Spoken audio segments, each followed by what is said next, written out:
Mahabang awitin di matandaan, kaya pahiwatig ko'y iiksian. Naubos ang gubat na kinagisnan sa dami ng gubat ng kabihasnan.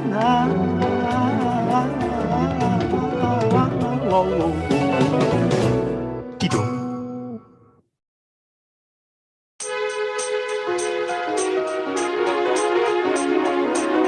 Minsan ako ay nag-agahan doon sa bandang nagtahan nang mayroong nagkagulog sa isang tambayan. At ang usap-usapan ay tungkol sa isang hold-upan sa isang pampasaherong sasakyan. Nang aking nilapitan, tamang-tamang naabutan ang isa sa biktimang nagsalaysay. At ang bukang bibig niyang mamang nanginginig, salamat daw at siya'y naiwan pang buhay. Nanakawan na at na-hold up si Juan, ngunit ang hold upper pa ang pinasalamatan.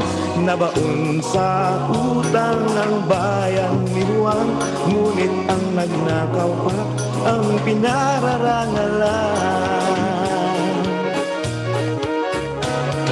Isang kinsenang kayod, ang pinagpawisang sahod ay nahulog sa kamay ng magnanakaw. Pati yung estudyante at aling mukhang pasyente at lolong halos di na makagalaw. Relo, singsing at ikaw, pati ngiping natutunaw, sinimot noong disenteng lalaki. Mabuti na lang daw at mabait yaong mamaw, sila'y inabutan pa ng pamasahe. Nanakawan na at na-hold up si Juan, ngunit ang hold upper pa ang pinasalamatan. Nabaon sa utang ang bayan ni Juan, ngunit ang nagnakaw pa ang pinararangalan.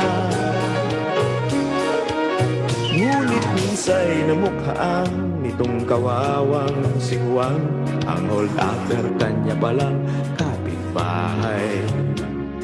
Malimit mag-abuloy ng abubot at borloloy sa tuwing may okasyong pambarangay. Siya ay kwelang-kwela sa simbahan at eskwela, bida kay bishop, kay judge at kapitan. Taon-taon pati ay may medalya at plaque ang magibing at dakilang kawatan. Nanakawan na at na-hold up si Juan, ngunit ang hold upper pa ang pinasalamatan. Nabaon sa utang ang bayan ni Juan, ngunit ang nagnakaw pa ang pinararangalan.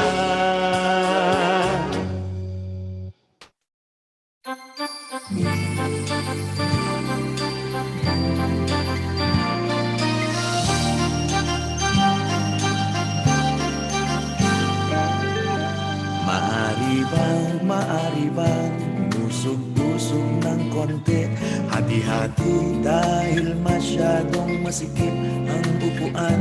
At kung iyong kausapin, ako na may hindi maselan at payang matabihan, umusog ng konti. Maari bang umusog-usog ng konti, madadaan sa usapan ang maaaring pag-awayan. Sakali mang mayroon kang napapansin, sabihin lang, at kung makatuwiran ako'y umusog din kahit konti. Hindi naman buong-buo ang inihiling ko sa iyo, ngunit kahit kapiraso maaring magkasundo tayo. Iba't ibang katuwiran ng tao sa lipunan, ngunit ang Kailangan lang tayo'y huwag magtulakan. Okay, raming suliraning araw-araw dumarating. Dahil di kayang lutasin, hindi na rin pinapansin. Subalit kung tutusin, ang kadalasang dahilan, kaibigan ayaw nilang umusog ng kahit konti. Hindi na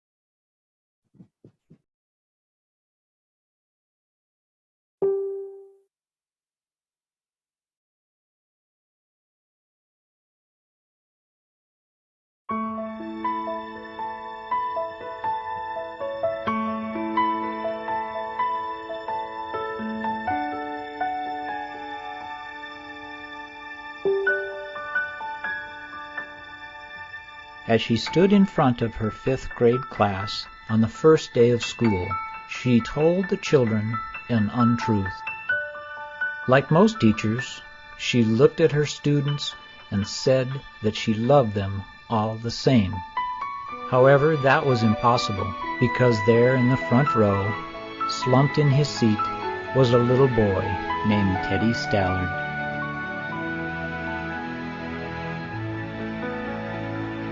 Miss Thompson had watched Teddy the year before and noticed that he didn't play well with other children, that his clothes were messy, and that he constantly needed a bath. And Teddy could be unpleasant.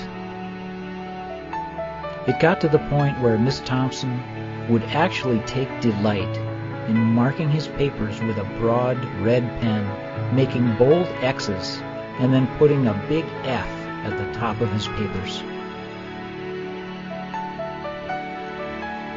At the school where Miss Thompson taught, she was required to review each child's past records, and she put Teddy's off until the last. However, when she reviewed his file, she was in for a surprise. Teddy's 1st grade teacher wrote, "Teddy is a bright child with a ready laugh. He does his work neatly and has good manners. He is such a joy to be around." His 2nd grade teacher wrote, "Teddy is an excellent student, well liked by his classmates, but he is troubled because his mother has a terminal illness, and life at home must be a struggle."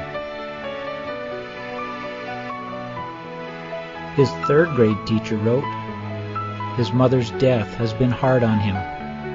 He tries to do his best, but his father doesn't show much interest, and his home life will soon affect him if some steps aren't taken."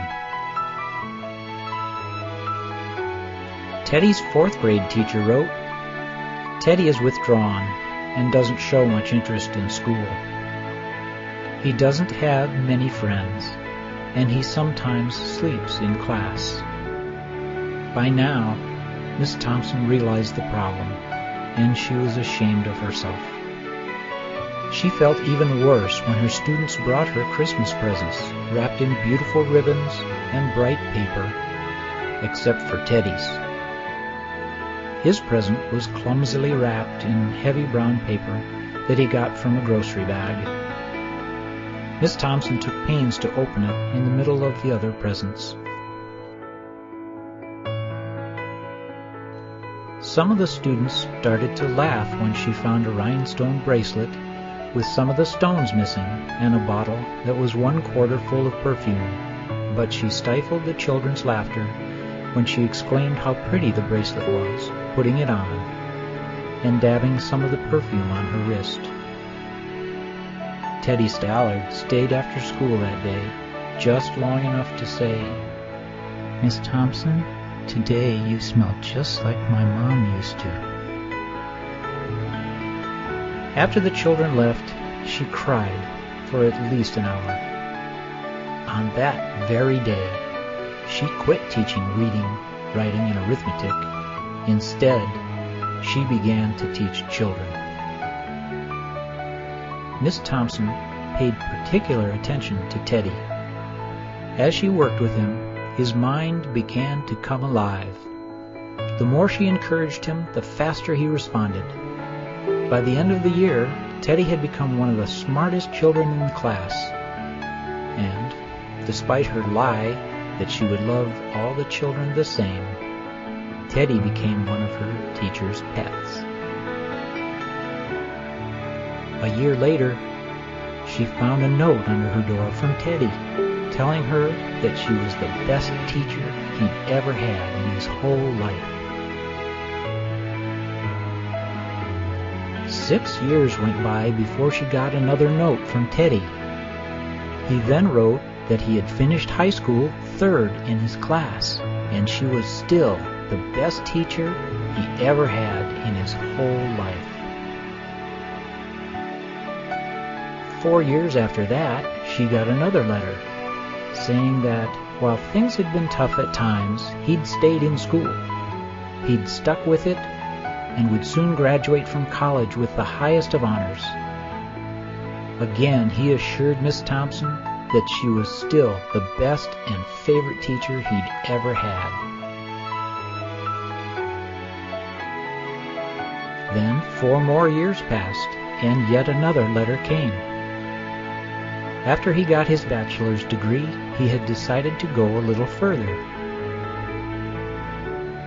She was still the best and favorite teacher he'd ever had. But now his name was a little longer. The letter was signed Theodore F. Stallard, M.D.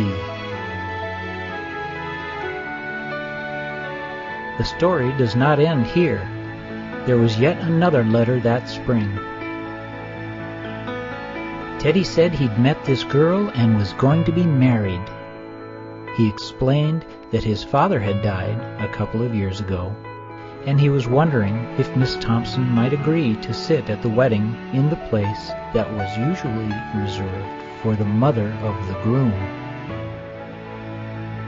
Of course, Miss Thompson did, and guess what? She wore that bracelet, the one with several rhinestones missing.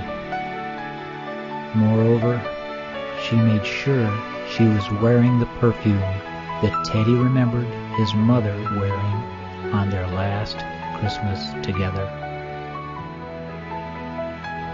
They hugged each other, and Dr. Stallard whispered in Miss Thompson's ear, "Thank you for believing in me. Thank you so much for making me feel important and showing me that I could make a difference." Miss Thompson, with tears in her eyes, whispered back. She said, "Teddy, you have it all wrong. You were the one who taught me that I could make a difference. I didn't know how to teach until I met you."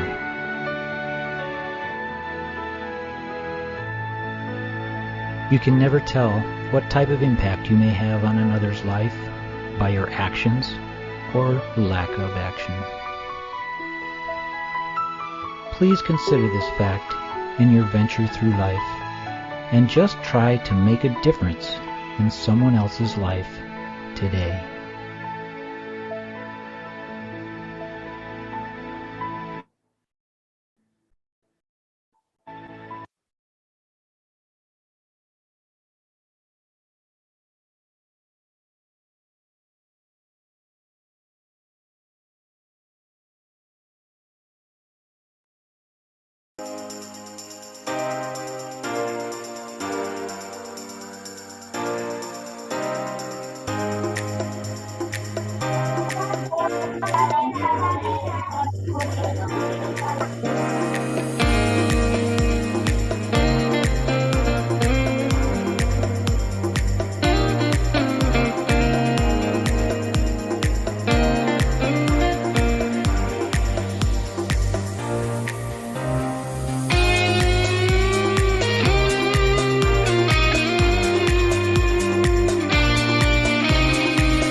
Kalau yang sebelum salat apa may sabi na.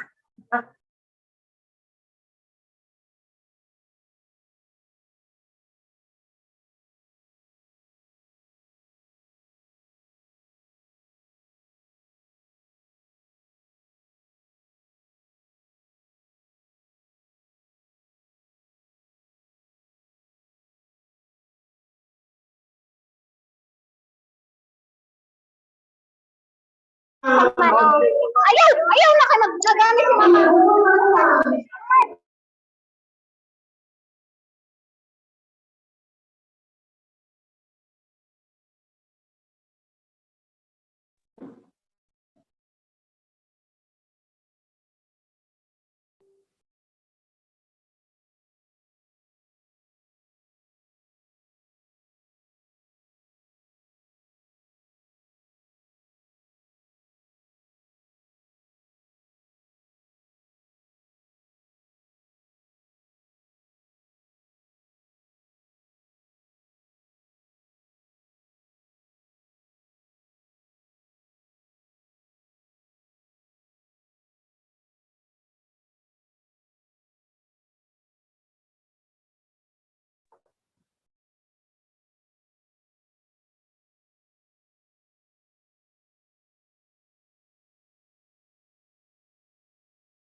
sakit ili ba kay kanang kamuranas na. So, sakit ko masakit ang kuan. Dili na siya mura na. Ka? Sakit yung kaili ba?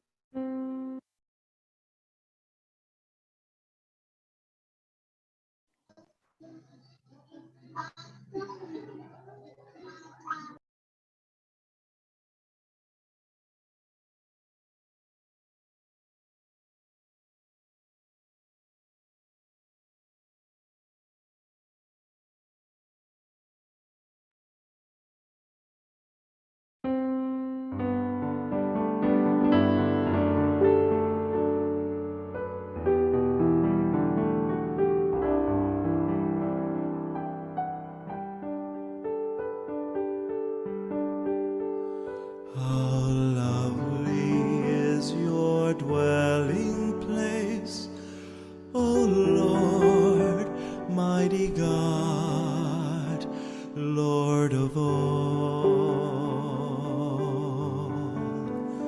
How lovely is your dwelling place, O Lord, mighty God, Lord of all.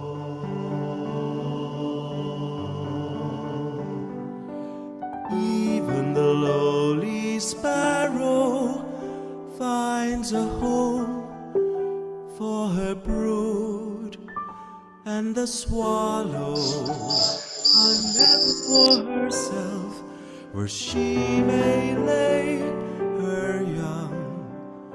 In your altars, my King and my God. How lovely is your dwelling place, O Lord, mighty God, Lord of all. Blessed are they whose dwelling is your own, Lord of peace. Blessed are they, refreshed by springs and by rain, when dryness daunts and scathes. Behold my shield, my King and my God. Lovely is your dwelling place, O Lord, mighty God, Lord of all. I would forsake 1,000 other days anywhere if I can spend one day in your courts, belong to you alone. My strength are you alone, my glory, my King and my God.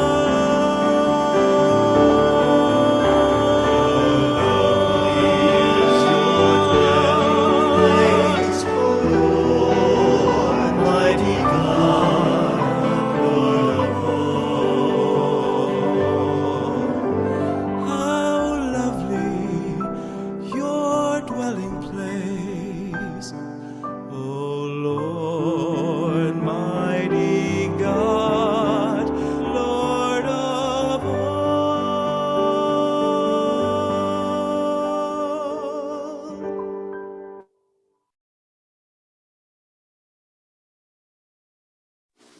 Good afternoon, dear teachers, and welcome to our first session for this 3-day activity.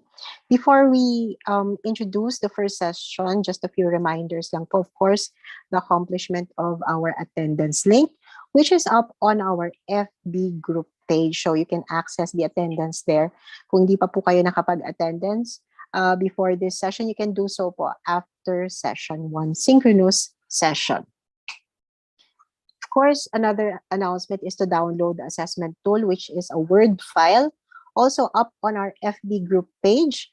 If it won't download po on your phones, best way to do it po is use a device that has a Word application like a laptop po or a desktop. And then, save nyo lang po yung ating assessment tool and accomplish it as we go from one session to the next. Of course, I'd like to take this opportunity to welcome to the i.LEAD family our annual member, Sir Julius Rene Tador from SDO Davao Occidental and Ma'am Rosaline T. Flauta from Cotabato. Welcome po to the i.LEAD family. For those of you po who are asking, the membership link is up on our FB group page and we will accept membership applications until tomorrow po at 5 p.m. This is an optional, non-compulsory po na membership. No, hindi po ito required to participate in the program. So all of you who have been sent by your respective SDOs po, your registration fee po will be paid by your respective division offices. But membership po is optional for those of you who are interested to become members. Another important announcement po, SDOs have given us lists of officially registered participants. So as provider po, we will only issue certificates to those whose names appear in their list. So if there have been some confusions po regarding whether you are registered or not, kindly coordinate po with your respective SDOs. So dun po sa mga hindi na-accept sa FB group page, for some reason po, maybe po your Facebook name is not the same as your registered name. That's why po there are entry questions. So kindly accomplish po the request. Fill in the questions like, for example, po, what is your registered name so that we can compare it with the list. Also, what SDO do you belong to? So doon po natin makikita, check po natin if your name is in the list. So pakisagutan na lang po. If you're not accepted po, that means hindi po kayo nasama sa list so far. So kindly coordinate po with your SDO and they can message us anytime po if there are any corrections po or revisions in their list. But by all means, you're welcome to join our Zoom platform. You're welcome to listen to all the sessions po. Kaya lang po, for data privacy reasons, we're not accepting teachers or those who are requesting for entry into the Facebook group page who are not in the list. So, sana po maintindihan natin ito. Okay.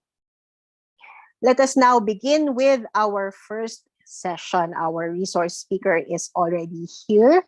So let me introduce to you session 1, which is more of a review for all of us language teachers.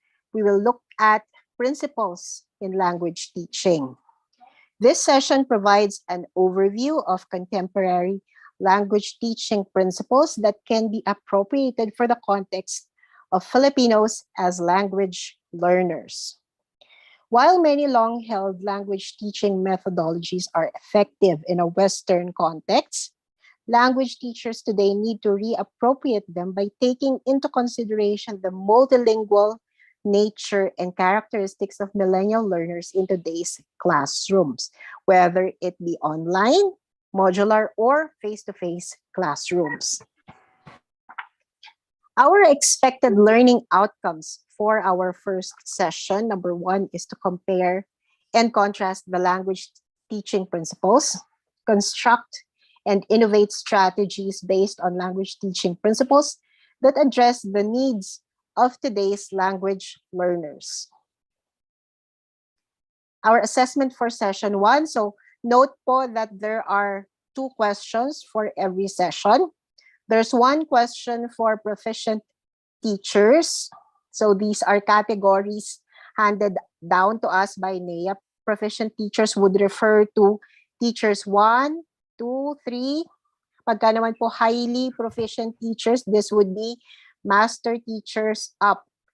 As teacher participants, you are required to answer only 1 of the 2 questions. But by all means po, if you feel that you are inspired to answer both questions, you may do so po. But the requirement is to respond to only 1 of the 2 questions.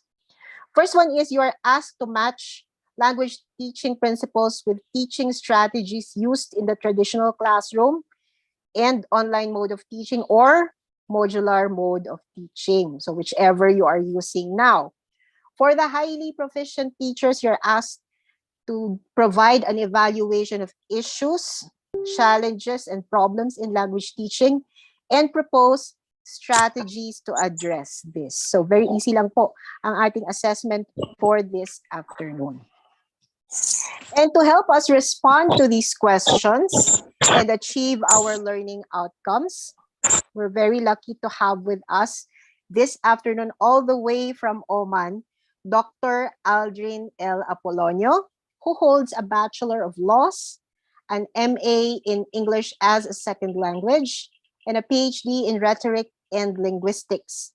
Dr. Apolonio has been a language teacher since he started his career in 1996. He has taught in the University of Baguio, University of the Cordilleras, Benguet State University, and St. Louis University before deciding to move to Oman, where he now teaches at the University of Technology and Applied Sciences at Shinas, Oman. Ladies and gentlemen, dear teachers, let's welcome our speaker for this afternoon, Doc Aldrin Apolonio. Good afternoon, Doc Aldrin. Ay, good morning pala dyan in Oman. St. Louis University. All right. Yes. Am I coming clear, ma'am? Yes, we can Malinaw hear po? you loud and clear, All right. Doc Aldrin. Yes. All right. Magandang hapon po sa lahat. Of course, salamat, Ma'am Marie. And of course, Sir Jonathan and i.LEAD for this opportunity. And sa lahat ng mga participants, I can see on my screen 591 strong participants. Tapos I heard from Ma'am Ria, this is being live streamed. So Yes, lahat po po. na nakikinig, good afternoon. Okay. All right, so thank you for the introduction, Ma'am Ria. Sa mga nakikinig po, to start, when I started teaching, I started in fresh from graduation, I started teaching in kinder. Would you believe that? No? So nagturo din po ako sa kinder. Then eventually after kinder, I went to grades 1 to 4, elementary. Nagturo din po ako ng elementary, grades 1 to 4. And then eventually I moved to high school and then sa college level. So sa lahat po ng levels, actually we went through all the different levels in education. So we've learned a lot from those things. Okay. All right. So let me just share my presentation.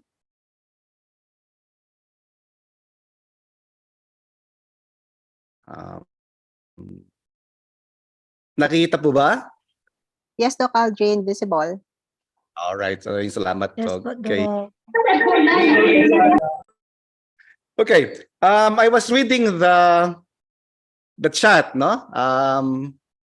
And let me just read some of the things from Elizalde Elementary School in Davao, no? Si Miss Rina. I could not read, of course, the others. I just read some. Meron ding Bungabong Elementary School from Davao, si Miss Jackie. Good afternoon din kay Miss Ivy. Meron ding galing from Sambayon Elementary School in Davao. Meron ding galing po sa Camarines Sur National High School in Naga. Wow. Meron ding galing New Bethlehem Elementary School in Davao. And what is this? Nabunturan, Davao de Oro. All right, so magandang hapon po sa lahat na nakikinig ngayon. And thank you for joining us this afternoon. Okay, so the topic assigned to me is principles of language teaching. So basically, as Ma'am Maria was saying a while ago, some of the things will be a review of our college subjects. So I repeat, some of the things will be a review of our college subjects. Okay? All right. As so alam po natin, as in research, sorry, let me just put it up. Okay. So in research, what we did was our input will be the language acquisition theory. So paano natin nalalaman, no? Kung paano magsalita, whether in English or in other languages. We also had an input from neuroscience or brain-based learning. meron din po tayong input in principles in language teaching basically from different authors.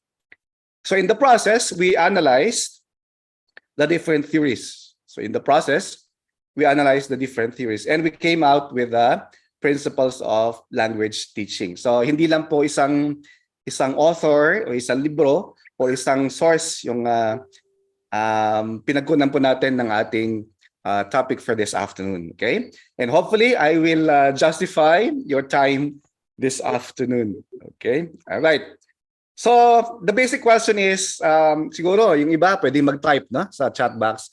How do we, sorry, technology na mahirap. Yun. How can we make our students learn the language? Paano po tayo nagtuturo ng language? Any answer kaya sa ating mga participants? How can we make our students learn the language? By modeling, very good. From Puerto Princesa, okay, thank you po. Modeling, is very good, true. Any other answers? By pictures, tama rin po, by pictures. Phonetics, that's correct. Let them use the language, tama rin, no? Through conceptualization po, all right. Magandang sagot po, no? Use it, yes. Developing their macro skills, tama. Let me just bridging, yes. Using pictures. Use the language such as real life communication, tama. All right, so good afternoon then, no? All right, so basically tama po yung ating mga sagot, na. Okay. All right. So there are many ways from our experience and from the things that we learned how we make our students learn the language. Okay. So usually may mga observation, di ba? Sinasabi ng ating mga boss, dapat maraming student activities so that there will be learning, which is also correct, no? So student activities to develop learning. Okay. Right. If we are also familiar, we go back to our college days, meron ding tinatawag si Bloom. If you remember Bloom, Bloom's educational taxonomies. If you remember, Bloom's educational taxonomies. When I was studying in the university, in the practice teaching, we were made to make objectives. And our supervisor will say, the objectives should have the cognitive, affective, and psychomotor. And so, di ba? Sabi ni Bloom, yun yung educational taxonomy. So, we have to deal in the classroom. We have to deal with the cognitive, with the mind, and we have to deal with the psychomotor. Okay. And of course, we have to deal with the affective or the valuing or the values system. So basically, we are giving some ideas already, no, sa principles of teaching that is not only cognitive, no? Hindi lang puro mind in mind, no? Hindi lang din puro psychomotor, or in the modern times we call that task-based, no? Hindi man lahat activities. So hindi pwedeng gano'n, no? Or affective, hindi man lahat valuing, hindi man lahat values. So it should be, our principle of teaching should be a complete system. Okay, which will deal with the mind, with how we do things and how we value things. Okay, so hindi man lang, we may not accomplish that in one lesson. Siyempre, hindi pa sabihin natin in one lesson can accomplish that. It may not be possible, no? That in one lesson lahat nandyan yan. Okay, because of the time limit that we have. What is important is in the course of the year, all the three will be developed. Diba? Alam ng bata, no? Alam ng bata yung mga concept, alam ng bata kung paano gawin yung mga bagay-bagay, at of course, alam ng bata kung paano gumalang. Di ba? Kung wala yung isa, may problema sa ating system of education. Di ba? Di ba? May mga trash, no? Litter. So, kung hindi pupulutin ng bata yan, may mali sa ating educational system, di ba? Because that is a valuing system. Kung hindi marunong gumalang yung bata, may problema sa ating educational system because of the valuing system. So, the three should be there. Okay, so that's the first takeaway, no? In the principles of teaching. So, dapat lahat yan. Okay? Hindi naman pwedeng magaling yung bata pero bastos, no? So, it's not education anymore. Okay? All right. So ganun yan, no? Bloom's educational taxonomies. Okay. Ayan, yan. So specifically, yan yung kanyang cognitive, affective, and psychomotor. Okay? So we can just read that later on. Ayan. Okay, so we have the cognitive, alam natin yan, remembering until creating. Psychomotor from imitation. Ayan, kanina, no? Imitation, yung nagsabi na we do it things and then we do the things and then you have to imitate. And then the other one is affective, from receiving the phenomena to internalization of the values. Okay, so Bloom's educational taxonomy. So basically, if you are teaching, or if you are the supervisor, dapat nandyan lahat yan. No? So hanapin natin.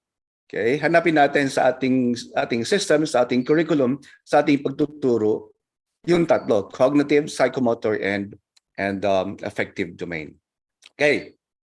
All right. So there's one saying by Ignacio Estrada.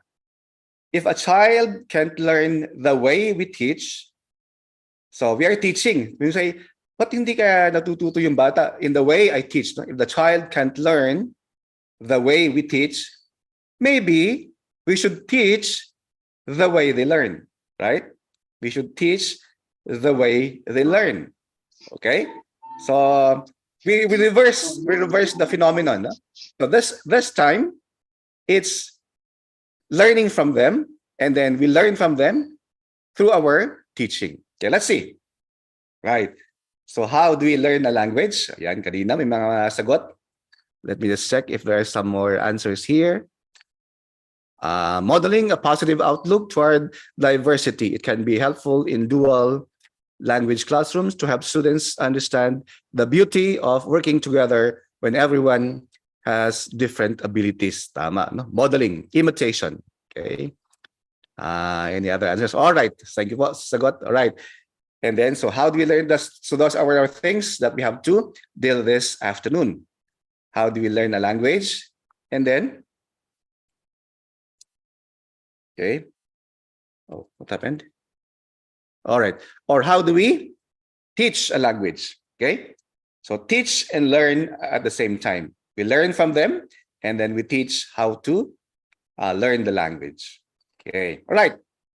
So let's start with the language, how students learn, and then from that, we will know how to teach them. Okay, so that's the concept, no? How they will learn and how we'll teach them. All right. So we have here Skinner. Ayan. So we will base our talk on some theories and on some practical aspects. Okay. So what do we see in the picture? Ano po kayo nakikita natin, no, sa picture? We have here students and my school. Any reaction? Ano po yung nakikita natin? No? Meron ding collaboration through interaction. Thank you po. Any answer? Anong nakita po natin sa picture? So welcome back. Pero parang galit yung estudyante, ano? And then we have here a mother who's holding the boy. And then the mother is looking at the school. Ano kayang problema? Fear. Okay, tama.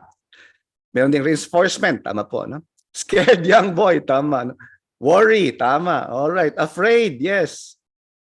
Separation, anxiety among learners, that's correct. Is afraid. Interaction, activating stimuli.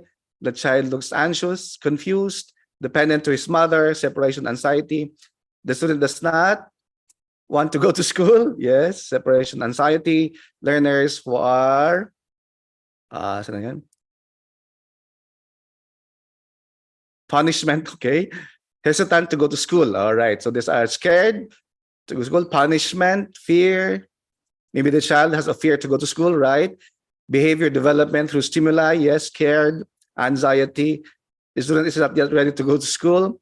Our environment that we are living in affects how we learn or view things. Ayan. Okay, magandang sagot yan, no? Anxiety and fear, anxious. Anxiety affects learning. Okay. All right. So good afternoon po. All right. Tama po yung mga sagot ninyo. So basically, in the principle of teaching, we start before they enter the classroom, di ba? So principles of teaching does not start in the classroom. It starts before they come to the classroom. Ayan. So, the principles of teaching is, you say, oh, hindi sa classroom. Before it starts. Okay? Before it stops. So, what did the Skinner say?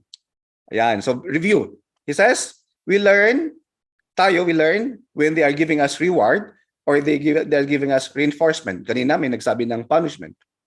Okay? We learn also by contrastive analysis. We learn also by imitation and repetition. So yung mga sinasabi nyo is correct. There is a theory, there are studies that will say that what you are saying is correct. No? Rewards, reinforcement. Let's say, all right, so we learn by rewards and reinforcement. A certain author, si Brown, argues that human beings are universally driven by the anticipation of some sort of tangible or intangible reward. I would like to emphasize tangible or intangible reward. Yung nakikita tsaka hindi nakikita, no? Yan. So reward system. Alam po natin yan, no? Very good. May nag-recite, sabi natin very good. Okay? Reinforcement or good answer. Ganyan, no? Or nice try. Okay? Nice try. Huwag mo sabihin wrong. Upo ka. Diba? So nawawala yung confidence ng bata, diba? So that's the meaning of we say rewards reinforcement. We reward the child because he tried to give the answer, diba? We reward the child because he tried to give the answer. Hindi kagad, mali ka, upo ka, no? That's not, hindi pwede yan. Kasi next time, he will not be able to give or voluntarily give his answer. So sabi natin, all right, nice try. Or similarly, malapit yung sagot mo. Mga ganun, no? So still there is reward, okay? And reinforcement. Or malapit yung sagot mo. Ano pa? Diba? Reinforce. Let him think for more answers. Diba? So yun yung ibig sabihin ng reward sa reinforcement. No? It's actually trying to, letting the students speak out because of rewards and reinforcement. Ganun din tayo, di ba? Kung may mga regalo, may mga reinforcement ng ating mga boss, ng ating mga supervisors, ginaganahan tayo magtrabaho. Pero kung wala, sabihin mo, eto na naman, no? Observation, wala namang pakain si boss. Diba? So, ganun. No? So, you are waiting for reinforcement. Diba? Eto, nagpakahirap tayo mag-organize ng event. Hindi man lang magpa-snack si principal. Okay? Alright, anyway, those are just example. No? So, those are the meaning of rewards and reinforcement. Right? That it will also give us,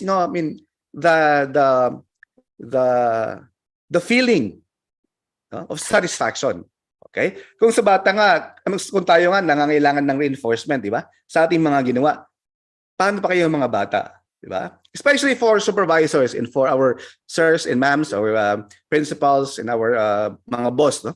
Okay, huwag po nating kalimutan din magbigay ng reinforcement sa ating mga teachers for the well-deserved effort, well-deserved time na ginawa nila. Okay? You can do it personally. Sa daan, just a mere tap on the shoulder, good work, teacher. Good work, sir. Di ba? So yung teacher mo, ay, pinansin ako ng boss, ibig sabihin, maganda yung aking ginawa. Di ba? Okay, so rewards and reinforcement. Minsan, meron kang ginawang masama. Di ba? Patatawag ka sa principal's office, eto na naman. Di ba? Principal's office. So you have a fear of going to the principal's office. Di ba? Paano kung hindi sa office mo sasabihin? Paano kung, okay, let's meet at the canteen. I will tell you something. Okay? Because of the environment, kasi yung pag sinabi mo kasi principal, takot ka agad, no? Pero pag sa ibang environment, canteen, ito yung ginawa mo.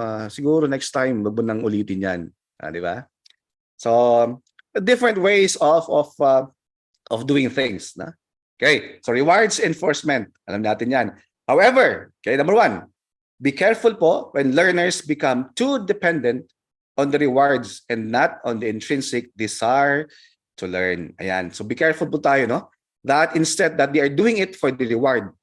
They are doing it for the reward. Dapat sabihin natin, you are doing it for yourself. So unti-unti, what is the principle of teaching? Unti-unti, remove the reward system, no? Especially if you are giving gifts, no? Okay? So we have to instill in the minds of our learners na ginagawa nila yan kasi kailangan nila in the future. It's not because of the reward that they are doing it. Diba? Ganun din tayo mga teachers, diba? We are doing it because we want our students to learn. Hindi dahil sa, mapapromote ako kasi gagawin ko to. No? Hindi, no? Because the idea there is still for the students. Number 2, advise students to help one another in learning the language. Ayan. Kasi reinforcement, di ba? Minsan, hindi mo alam yung sagot. Okay. So you say, all right, you try to help one another in learning the language. Okay. 3, point out to the students the long-term benefits of learning English. Yan. So, napaka-importante sabihin na, okay, kung marunong kang gumawa niyan, ito yung mararating mo. No? So, it's not more on the reward. Na kung gagawin mo yan, may reward ka. Hindi. Kung gagawin mo yan, ito yung mararating mo. Ito yung benefits for you in the future. Okay? So, principles of teaching, rewards, and reinforcement. Okay, next, contrastive analysis. Okay. Minsan kasi, our first language will affect how we learn. Okay, let me just be clear. No, our first language will interfere how we learn our second language. Okay, kasi minsan sinasabi nila our second language is a barrier. No, hindi, mali yun. No, because if we say a barrier, it will stop us from learning the language, which is not correct. The correct term there is interference. Okay, it will interfere in the learning of the language, but it will not stop us from learning the target or the second language. Okay, so that's the basic idea here for our native language. I repeat, it is just an interference, but it will not stop us from learning the language. Okay, in contrastive analysis, we compare the two languages in which whether they're similar or different. Okay, I would like to tell a story. It's my first time of teaching here in the Middle East. Okay. And of course, in the morning, very common kasi dito yung you greet people in the Muslim countries. Usually, they will greet you with their own greeting, peace be with you, or for our Muslim brothers and sisters, we say salam alaikum. You say okay, walaikum salam. So it's very common here. No, okay, but as the time goes on, they will of course answer you in English, and I say, all right, I said, good morning, ma'am. And say, mom, what did you say, mom? Am I your mother? And immediately it sinked into me. That was my first days of teaching. It sinked into me that in the Philippines, common yan. Ma'am, sir. Okay. So I said, all right, I'm sorry. I said, good morning, ma'am. So yung pag-pronounce mo ng word, no? Ma'am. Okay. So merong interference yung language natin sa ating in how we deal. So in how we deal or in how we speak. So in contrastive analysis, we use that. Pag sinabi ng bata, ma'am, teka muna, you say ma'am because that's in English. Kasi, sabi nga kanina, in imitation, the problem is, if that is what they imitate until they grow up, magiging mali yan, di ba? So as early as now, okay, we compare sa ating, tama, sa yung pananalita, ganyan. But in English, you have to say it properly, no? That is the meaning of contrastive analysis. So we compare, for example, our native language with that of the English language or the target language that we are trying to teach. Okay? Tama yan sa inyong native language, how you have it. But in English, this is how you say it. Di ba? So, alam ng bata na, okay, in learning, ito pala yung tama. So, that's basically the meaning of contrastive analysis. Maybe phonology, yung sounds. Marami kasing pagkakaiba yung ating native language with the English language, or the written symbols, orthography. By the way, speech sounds, mabanggit ko lang, we'll go there, no, to the last part of the talk this morning. Word formation or morphology. Ayan, bumabalik ng mga college terms, no? Word meaning, lexicology, collocation, phraseology, syntax, and we have there textology. So may mga similarities between the first and the native language and the target language, no? So maganda ring way of teaching, no? Compare. So, all right, sa Tagalog ganyan yan, pero sa English ito yan. Okay? So according to the proponents, to the theorists, it will instill on the minds of the child yung learning. Okay? Right. So there. So makes it also possible to know the interference of the first language learning of the target language. So doon talaga papasok yung interference, okay? Yan, tama yan. Pero sa native language, but in English, this is how you say it. Okay? I would like to repeat, interference.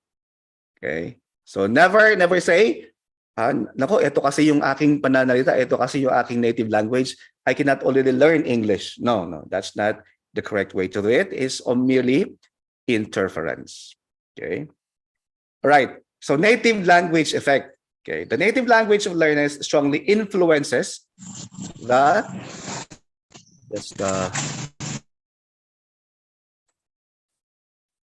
okay. All right. The learning of the target's language system. Okay. Implications to teaching. Explain that the errors are normal. I repeat, errors are normal for language learners, but provide appropriate feedback by acquainting the learner with the native language cause of the error. Sabi mo, alright, normal lang yan. Don't worry. Just speak the language. Di ba? Kanina may nagsabi, just use the language. Okay, it's normal. It's normal for us to make mistakes. Kasi nga may native language tayo, no? Which interferes in our language learning. But teach them the correct way. Pag sinabing yes, tingnan mo na. Yes, sabi mo yan. Not everything in the native language will cause the error. Hindi man lahat sa ating native language will cause the error, no? Okay, hindi man lahat. Explain that the student should minimize resorting to translation from first language to the second language. So, mali din yung mag-isip ka muna anong translation, no? From, for example, from Tagalog to English, no? Okay, that's not a way to learn. Imitation or repetition. Ayan. Okay, so kanina may nagsabi niya, no? Bakit? Bakit niya sabi? Because of this theory. If you remember Krashen, Stephen Krashen, right? Meron siyang acquisition and learning hypothesis. Anong sinabi niya? Learning is both ways. Learning the structure and the use of the language. Ano yung use? That is acquisition. Sabi niya, acquisition is the product of a subconscious process. Very, very similar to the process children undergo when they acquire their first language. Subconscious process. Ito yung use of the language. Hindi nila namamalayan that by using the language, they are already learning the language. Di ba? So tama po yung sinabi niya kanina, use. But there is a basis because it was studied by Krashen. Di ba? So in the learning language, minsan, pinapabayaan mo lang yung batang magsalita, whether right or wrong. Di ba? Minsan ganyan. Why? Because of the use of the language. Tapos after that, you now point out the errors. What is important is the opportunity for them to use the language. Kasi minsan, pag nagsasalita, tapos correct ka ng correct, nawawalan ng confidence yung bata. No? So sometimes, just let them talk. No? There's also a strategy in teaching actually. Just let them talk, whether they make mistakes or not in the English language, as long as they have the opportunity to use the language. See? Sabihin mo nila, paano kung mali-mali? Oo nga. That's the purpose, the use of the language. Okay? Hindi ka muna doon sa formal, no? Sa grammar. Because that is according to Krashen, acquisition. Okay? So learners are concentrated not in the form of their utterances, but in the communicative act. So ang focus is yung pagsasalita, hindi yung grammar, hindi yung form. Di ba? So ganun din. So therefore, in our teaching, pwede natin gamitin sa labas, no? Talk to them in English. Diba? Mali-mali, yes, no problem. Okay? Even in the classroom, di ba? Kaya minsan may English only. Diba? Minsan, nung bata kami, may babayaran kami pag nagsalita kami ng aming native language or Tagalog. Diba? So those are the things, no? And of course, you can think of other instances on how they use the language inside the classroom or outside the classroom. Okay? All right. So ito yung imitation, no? Ano yung mga nakita natin? Okay. The first one is, of course, very common sa atin, no? Cope up with, no? Mali naman. So ito yung mga mali, no? You say, cope up with, I cannot cope up with my studies. Mali. Dapat cope with, di ba? Kasi nga, hindi na correct nung bata. Tapos nung lumaki, ginagamit pa rin. So we say, I cannot cope with my problem. Diba? I cannot cope. So tanggalin mo yung up. Next, with regards to. Diba? Dapat wala yung S. Sabi mo, with regard to. O, diba? Kasi yun yung napapakinggan natin, no? Next, if we make a letter, you say, hoping for your kind consideration. Bakit mali yan? Hoping for your kind consideration, no? Why is that wrong? Let me just read some of the messages here. Okay. Bakit mali yung hoping for your kind consideration? Diba? May gumagawa ka ng love letter or sulat sa principal, hoping for your kind consideration. Mali po yan kasi wala siyang subject. Diba? In grammar, dapat may subject. I am hoping for your kind consideration. So dapat may subject pa rin yan. So ito, it's not a sentence. So mali yan. Okay? Next, it is me. Di ba? Kasi grammatically correct, ang tama is it is I. Grammatically correct is it is I. Di ba? Okay? Right? It's a fragment, that's correct.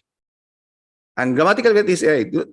Sa pag-uusap, it's me, no? Pero dapat i-point out na grammatically, it is I ang tama, no? Okay. Of course, yung interference is the word th, three, the. Okay, minsan, three, ba? So interference, pero don't worry about that. Just use the language. Okay? Or F versus P. Philippines, ganun. No? So just add some interference. More, better, ba? Alam natin, mali yan kasi yung better, yung more, okay. Most, fastest, di ba? Equipments, nilalagyan natin ng S. Personnels, nilalagyan ng S. Open and close the light. Okay, so mali yan. Open the light or close the light.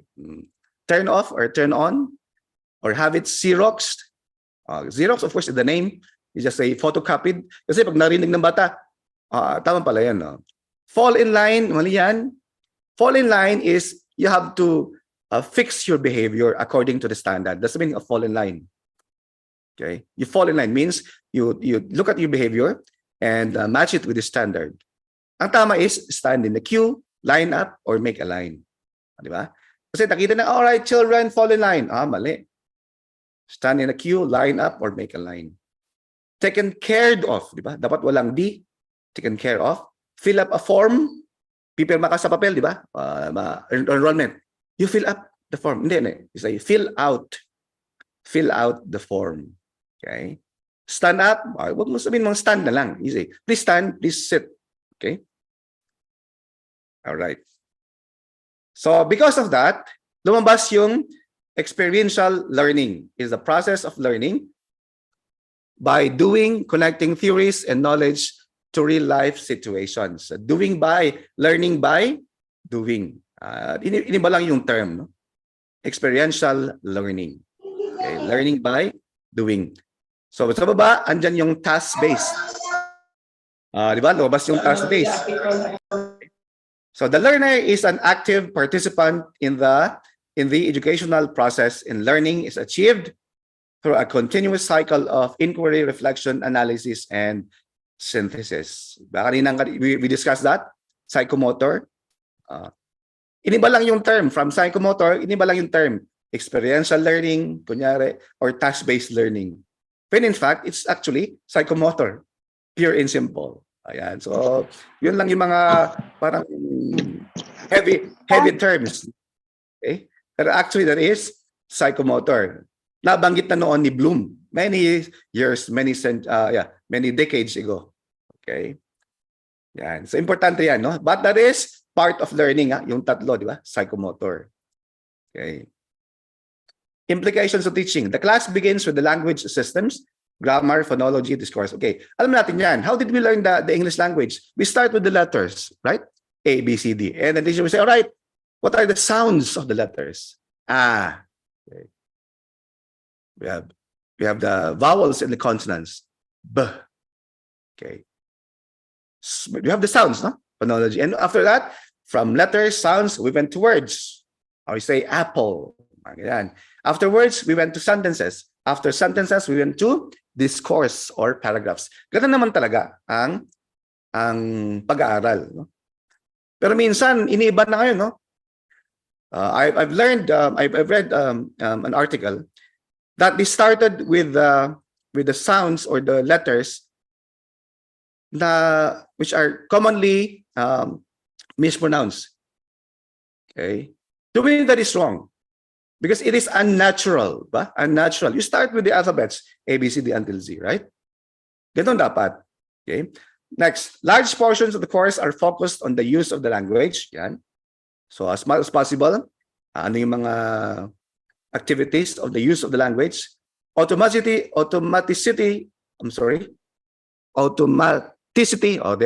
is not gained overnight. Yan. So hindi automatic yung alam na kaagad magsalita. No? It's not gained overnight. When talking to toddlers, yan, adults should pronounce English words properly. Right? When talking to our children, we should say the proper English pronunciation. Okay? Kasi, yun nga, imitation. Learning is habit forming. Constant repetitions or drills should be a constant part of the lesson. And drills and repetitions. Okay, so these are just common. Next, so tapusin natin yung behaviorist, no? Ayan, rewards, punishment. Okay, next, cognitive naman. Psychologists and psycholinguistics viewed second language learning as the acquisition of a complex cognitive skill, process of automatization, and the process of restructuring, and the process of gradual mastering. That is according to Krashen, the natural order of acquisition. Okay. So what's the first one? Complex cognitive skill. Alam natin yan, no? In our principle of teaching, not all students have the same mental abilities. Remember that. Not all students have the same mental abilities. So merong mas mabilis na nakakakuha ng lesson, merong mas mabagal. Okay? So merong mas mabilis, tsaka merong mas mabagal. Right? And number two, the process of automatization. So practice makes perfect nga, no? To become automatic. Process of restructuring.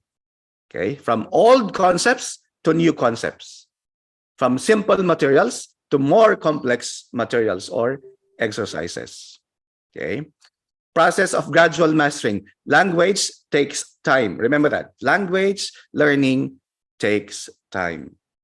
Okay. Okay. Let's see. So complex cognitive skill. This describes how students acquire knowledge. Teaching language learning is not the same for every learning. Okay? I'm sure you are familiar with Jean Piaget. Sabi niya, Piaget in his theory of cognitive development says that progressive reorganization of mental processes results from biological maturation and environmental experience. So sa ating learning, sa ating pagtuturo, learning is affected by biological maturation. Okay? The maturity of the mind. Okay? Or the cognitive skill. And the environment. So again, no? Palagi lumalabas yung biological as well as environmental experience. The use of the language. The use of the language. Okay? That's according to Piaget. Diba? Many decades ago. Tapos, still relevant at the present time. No? Iniiba lang yung term. Iniiba lang yung term. Okay? Meaningful experience. This is integrating new information into existing structures or memory systems. And the resulting associative skills links create stronger retention. Anong sabi dito, no? That if there is a new lesson, link it with existing knowledge, it will improve retention. Okay? So alam natin yan. Kanina may nagsabi, no? Previous knowledge. So always lumalabas yan. Always lumalabas yan. In the teaching, we connect the existing knowledge to the new lesson. For example, you're teaching about, let's say, science. Anong alam ng bata dun sa subject na yon? Di ba? Anong alam ng bata dun sa subject na yon? So link it with a new lesson and it will improve retention. It has been proven to improve retention. Kasi nga, yung alam ng bata will be linked to the new lesson. Okay? Right. So, as we go on, of course, we also visualize yung ating ginagawa, no? Sa classroom. Are we connecting? Minsan kasi sabi ng mga teachers, it will take time. Okay? Kasi kailangan kong tapusin to. Pag ginawa ko to, it will not I will not finish my course or my lesson, no? Okay? So it's really you know your class, you know your classroom, no? But what we're saying is, as much as possible, integrate yung alam ng bata to the new lesson, and it will improve retention. That is the meaning of meaningful experience. Okay. There's also a research by Hardiman in 2012. So this is about neuroscience. So this is research by Hardiman in 2012, and this is about neuroscience. She talked about brain-targeted teaching for the 21st century. And she said the same thing. That according to neuroscientists, if there is a new stimuli, connect it with the familiar and unfamiliar. And then, you will have new meaning, new information. O, di ba? Yung studies in the past, they will still study it in the present, not 2012. And it will have the same result. Link your new lesson with the past lesson, existing knowledge, familiar and unfamiliar, and it will improve learning. Okay? Matrabaho nga lang, no? Okay. And again, etong theory na to was based on constructivism. Oh, remember your college lessons, no? Ano bang constructivism? Is based on the premise that we construct learning, new ideas based on our own prior knowledge and experiences. Di ba? Dahil sa ating experience, we link it with a new lesson, and there is what we now have a new learning. So, okay, still, no? Old concepts, but still relevant in the present time. Okay? Right. Constructivism can be traced back to educational psychology in the work of Jean Piaget. Imagine 1896 to 1960. See? Still relevant at present. He identified the theory of cognitive development. Piaget focused on how humans make meaning in relation to the interaction between their experiences and their ideas. Okay? Learning is unique to the individual learning. Yun sinasabi natin. No? Hindi ho pare-pareho yung pag-aaral ng bata. May mga mabilis, tsaka may mga mahina. Let me just look at the chat. Prior learning schema. All right, yeah. Turn off, that's correct. Verb complementation, subjective case. Yeah, very good. Yung mga English teacher talaga. No? Subjective case. Very technical term, but that's correct. Okay. Students adapt their models of understanding either by reflecting on prior theories or resolving misconceptions. Okay. Oops. Okay. Implications of teaching include activities that appeal to the students' interests, academic goals, and career goals. So in linking the old information to the new information, okay, we must be willing, or we must know the student's interest. Minsan kasi, may mga pinag-uusapan ng bata hindi natin alam, no? May mga TikTok na terms. Naku, ano yung pinag-uusapan ng mga bata? Okay? O may mga words na hindi natin alam, no? O ibig sabihin, teachers should also be updated, no? Hindi lang ho palaging lesson, no? Minsan, yung mga terms sa Facebook, alam ng bata, nawawala tayo, no? Minsan yung mga terms sa TikTok or mga ibang social media, alam ng bata, nawawala tayo. So, mag-upgrade din tayo, di ba? Ano bang tawag doon? We also go with their interests. Minsan sa mga gaming, di ba? Minsan nag-uusap yung mga anong gusto mong gawin? Eto, ano yan? Game pala. So alam natin, dapat alam natin yung mga mag-upgrade din tayo. No? Wag lang puro balita or news. Okay? Anyway, we have in our what is this? Hands, yung internet. Okay? Associate students' background knowledge to new topic or information. Okay? And avoid too much rote memory. We'll discuss that when we go along. Okay? Next, acculturation or paginization theory. Ano naman to? Na theory. Acculturation has been typically defined as the process of acquisition of cultural aspects of a dominant culture by members of non-dominant cultures. Okay. Learning language is cultural. Okay. You cannot separate language from culture. For example, I want to learn what's this? Bisaya language. I hope I'm correct, no? the Bisaya language. For example, I want to learn that. Okay. Maybe I will learn the word, no? But how you say the word and when to say the word is cultural, di ba? Baka sabihin ko pala, nababastusan yung aking kinakausap. That's the meaning of language in culture. You cannot separate language from culture. For example, anybody who wants to learn Ilocano, you know the word, no? For example, ito yung ibig sabihin na itong word na in Ilocano. But if you use the word that word sa isang Ilocano, ba? You have to be very, very careful. Kasi baka hindi pala tama yung pananalita and how you say it, whether he is old or he's young. Okay? So that's one very important aspect of immersion in the culture of the language is important in language teaching. Very good. Okay?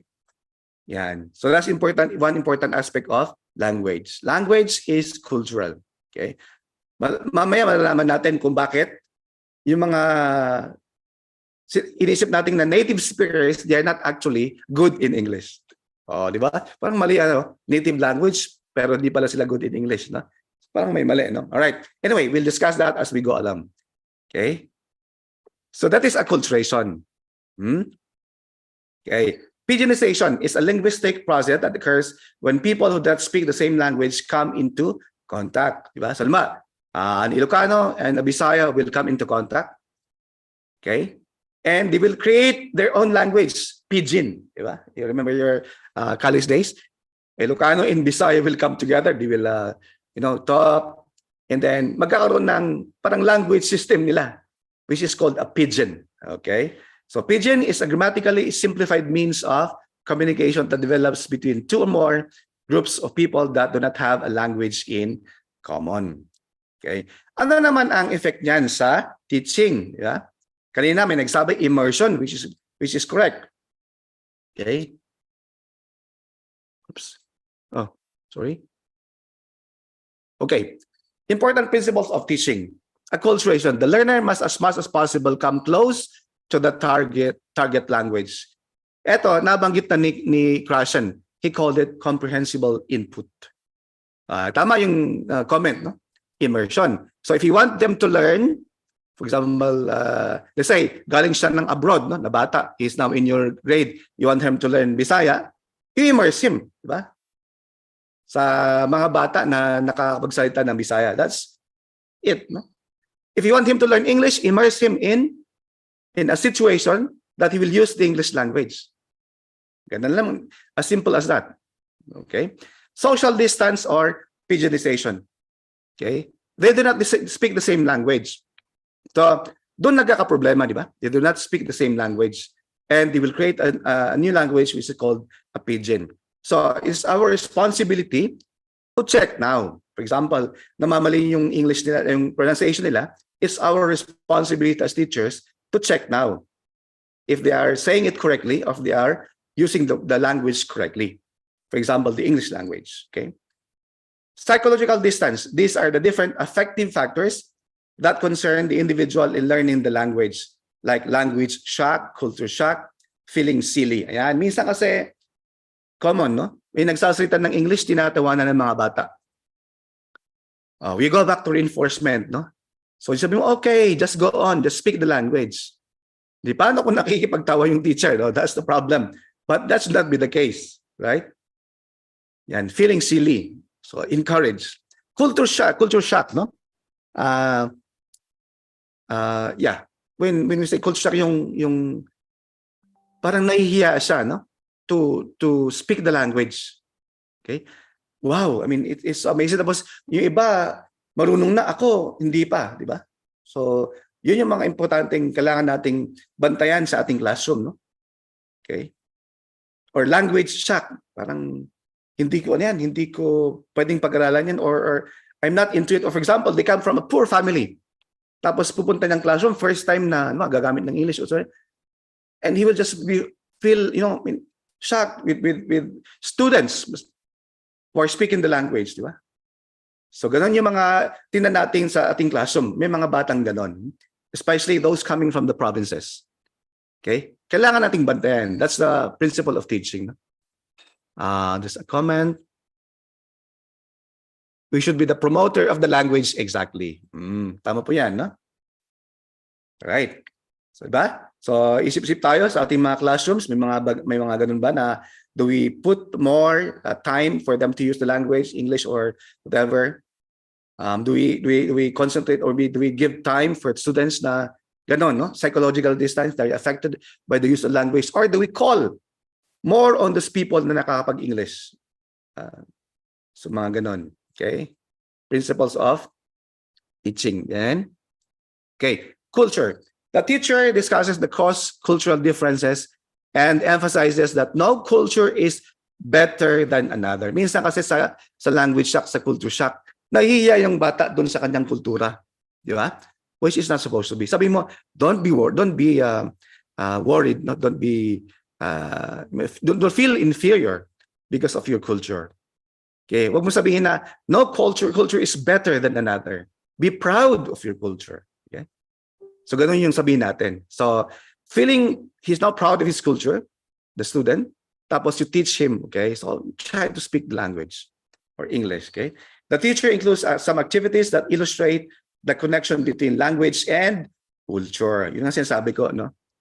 That language is cultural. Language is cultural. See, the teacher screens or chooses the materials that may be culturally offensive. All right? True, may mga bagay na it's not appropriate for different culture. Like for example here, ito yung example, no, sa Middle East. Sa paniniwala ng ating mga brother Muslims, okay? Yung may mga bagay na hindi pwedeng ipakita, ba? Videos, no? I'm speaking from where I come from, in the Middle East. May mga bagay na hindi pwedeng ipakita, like videos. So sa aming pagtuturo, we do not show that. Okay? We don't use videos unless approved. Videos unless approved. Okay? Pero mga videos na kukuha ka sa YouTube tapos papakita mo for your class, hindi pwede yan. That's cultural. Okay? About politics also, hindi pwedeng pag-usapan ang politika. Mga ganon. So we should all be very careful, especially if we have a diversity of students, no, coming from different culture. Kasi baka minsan pagtatawanan yung bata because of the thing that you are showing to the children. So be careful with the things that we show to our students, especially if it involves the culture. 4, D, the teacher discusses the students' own culture and determine which part of the culture restricts them from learning the target language. So ito yung kanina yung contrastive analysis. No? Ano yung mga bagay na it interferes in their learning the language. Sabi mo, okay, ito yung sa native language mo, pero ito yung sa English. So the child will learn better because of that. Okay? Meron din tinatawag na language ego. As human beings learn to use a second language, they also develop a new mode of thinking, feeling, and acting. O, di ba? Yung mga ganun, no? We learn a new language, they think differently. They think they are superior than the others, or a second identity. The new language ego can feel fragile, silly, and sometimes humiliated when lacking words or suitable grammar structures. Thus, it is necessary to overtly display a supportive attitude for our students. Ayan. So, yun yung importante, no, na language ego. Okay? It's not all individuals na they're feeling they will learn the language easily. Okay? Self-confidence. Learners believe that they are capable of accomplishing a task is their eventual success in attaining the task. Okay. So, di ba kanina, we were speaking of rewards and punishments. Hindi dapat lahat ganun, no? Na they will only be basing or they will only be learning because of anticipation. Okay, we should be all right. Okay. So, implication to teaching. The teacher gives ample verbal and non-verbal assurances to the students, no? Verbal. Okay. Go on. Kaya mo yan. Okay. Alternative or non-verbal. Ba? Hindi ka nagsasalita pero you're asking the students to go on. Diba? Ganun, non-verbal. Okay? Or, okay, tapping the shoulder. Diba? The teacher sequences techniques or activities from easy to difficult. Ganun din, no? Para hindi masyadong ma-shock yung mga bata, you start from easy to difficult. Diba? Ganun din sa exam, di ba? Sa exam. You structure your exam such that yung part A, for example, you have part A, B, C. You structure your exam such that part A is easy, then part B will be more difficult, and part C will be the most difficult. Ganun naman. Kasi kung most difficult ka agad yung part A, ako, pagod na yung bata. Hindi na makakasagot dun sa part B tsaka part C. Okay? Even in international exams, no? For example, the i.LEAD, it's built that way. They start with the easy and going to the difficult. Ganun naman. So the same thing in tasks, in activities in the classroom. Start tayo sa simple. Kung kaya ng bata, we go to the next. We move on to the most difficult. Okay? So ganun doon ibig sabihin ng to develop their self-confidence. Okay? Next. Implications of teaching: overtly display a supportive attitude to your students and knowledge of students' abilities. Yan. So sa recitation naman, huwag mong tawagin palagi yung favorite mo. No? So do not always call your favorite students. Yan. Spread out. We always say this. No? You know this. Spread out your recitations on the students, especially mga hindi nakakapagsalita. Let them speak. Give them more time, okay, to speak. Yan. Okay? So meron din tayo tinatawag na interlanguage. What is interlanguage? Interlanguage is the type of speech or writing developed by people during the process of learning a new language. When the learner is starting to gain proficiency in the new or target language but has not mastered it. Okay, so may mga things that they have not yet mastered in speech as well as in writing. Yun nga, ba't yung sabi kanina yung with regards to cope up with, di ba? May mga iba na magaling na magsalita, they are now good in speech or in writing, but still may mga small mistakes, no? And we call that interlanguage. No? So language learners go through a systematic developmental process as they progress to full competence in second language. This means, for example, that at some point, a good deal of what a second language learner says or comprehend may be logically correct, but from the point of view of the native speaker's competence, it's incorrect. Teachers should allow learners to progress through such systematic stages of acquisition. For example, okay, yung mga bata rito, no? They still have a difficulty of distinguishing yung tall, big, yung wide, okay? So they apply it incorrectly. So ganun, no? They have a system, no? So alam na nilang ng konti ng English, they can write and they can talk. But they still have a difficulty in some of the words. Okay? So ganun, no? So it's our responsibility to check na, okay, marunong ka na, pero ito yung mga mistakes, small mistake that you have to check. Okay? So ganun din sa ating mga bata, no? May mga marunong na, but we have to check them. Hindi natin pwedeng babayaan dahil marunong na yung bata, no? Okay? So again, we said a while ago, we started with letters, sounds, words, sentences, and we have the discourse. What is the implication to teaching? Teachers need to exercise some tolerance for certain interlanguage forms that may arise out of the student's logical development process. So tolerance, but we still have to check them. No? So okay lang, but we still have to check them. So again, we said it's normal. Don't make students feel stupid because of an interlanguage error. So hindi mo pala alam eh. No, we will not say that.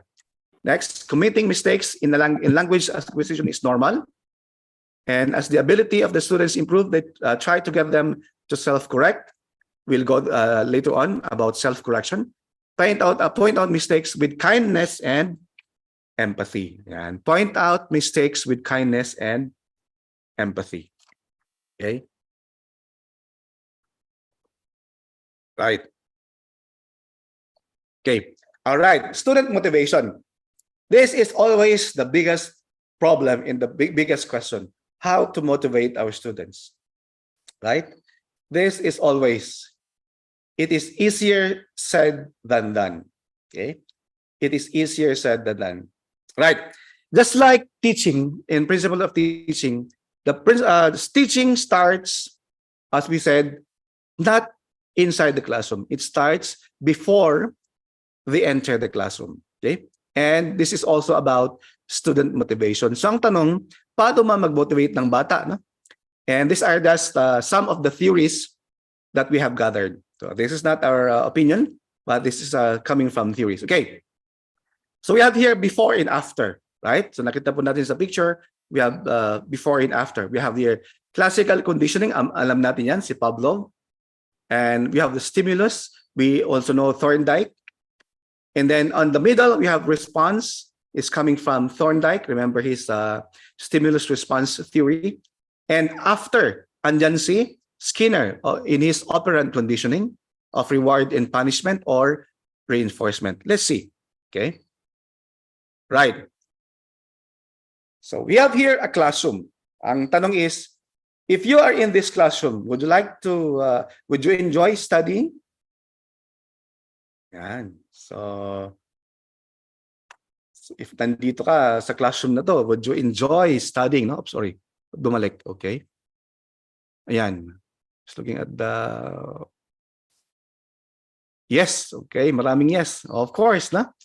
Ako din, syempre, na? Of course, yes. No, right. We enjoy studying. Yan, di ba? Before. Principles of teaching starts before. Kaya nga, minsan, sinasabi ng iba, mga boss, kunting ano naman, kunting ayusin mo naman yung classroom mo, no? Pero minsan, syempre, walang pondo, walang pera. Minsan, sa ating sweldo, nakukuha yung pagde-decorate, no? So, malungkot, no? Napakalungkot talaga. But that's the reality. Ayan. Yes po. Yes, sir. Okay. Yan. So, thank you po sa mga sagot. Diba? So, that's a reality. But it helps in the learning.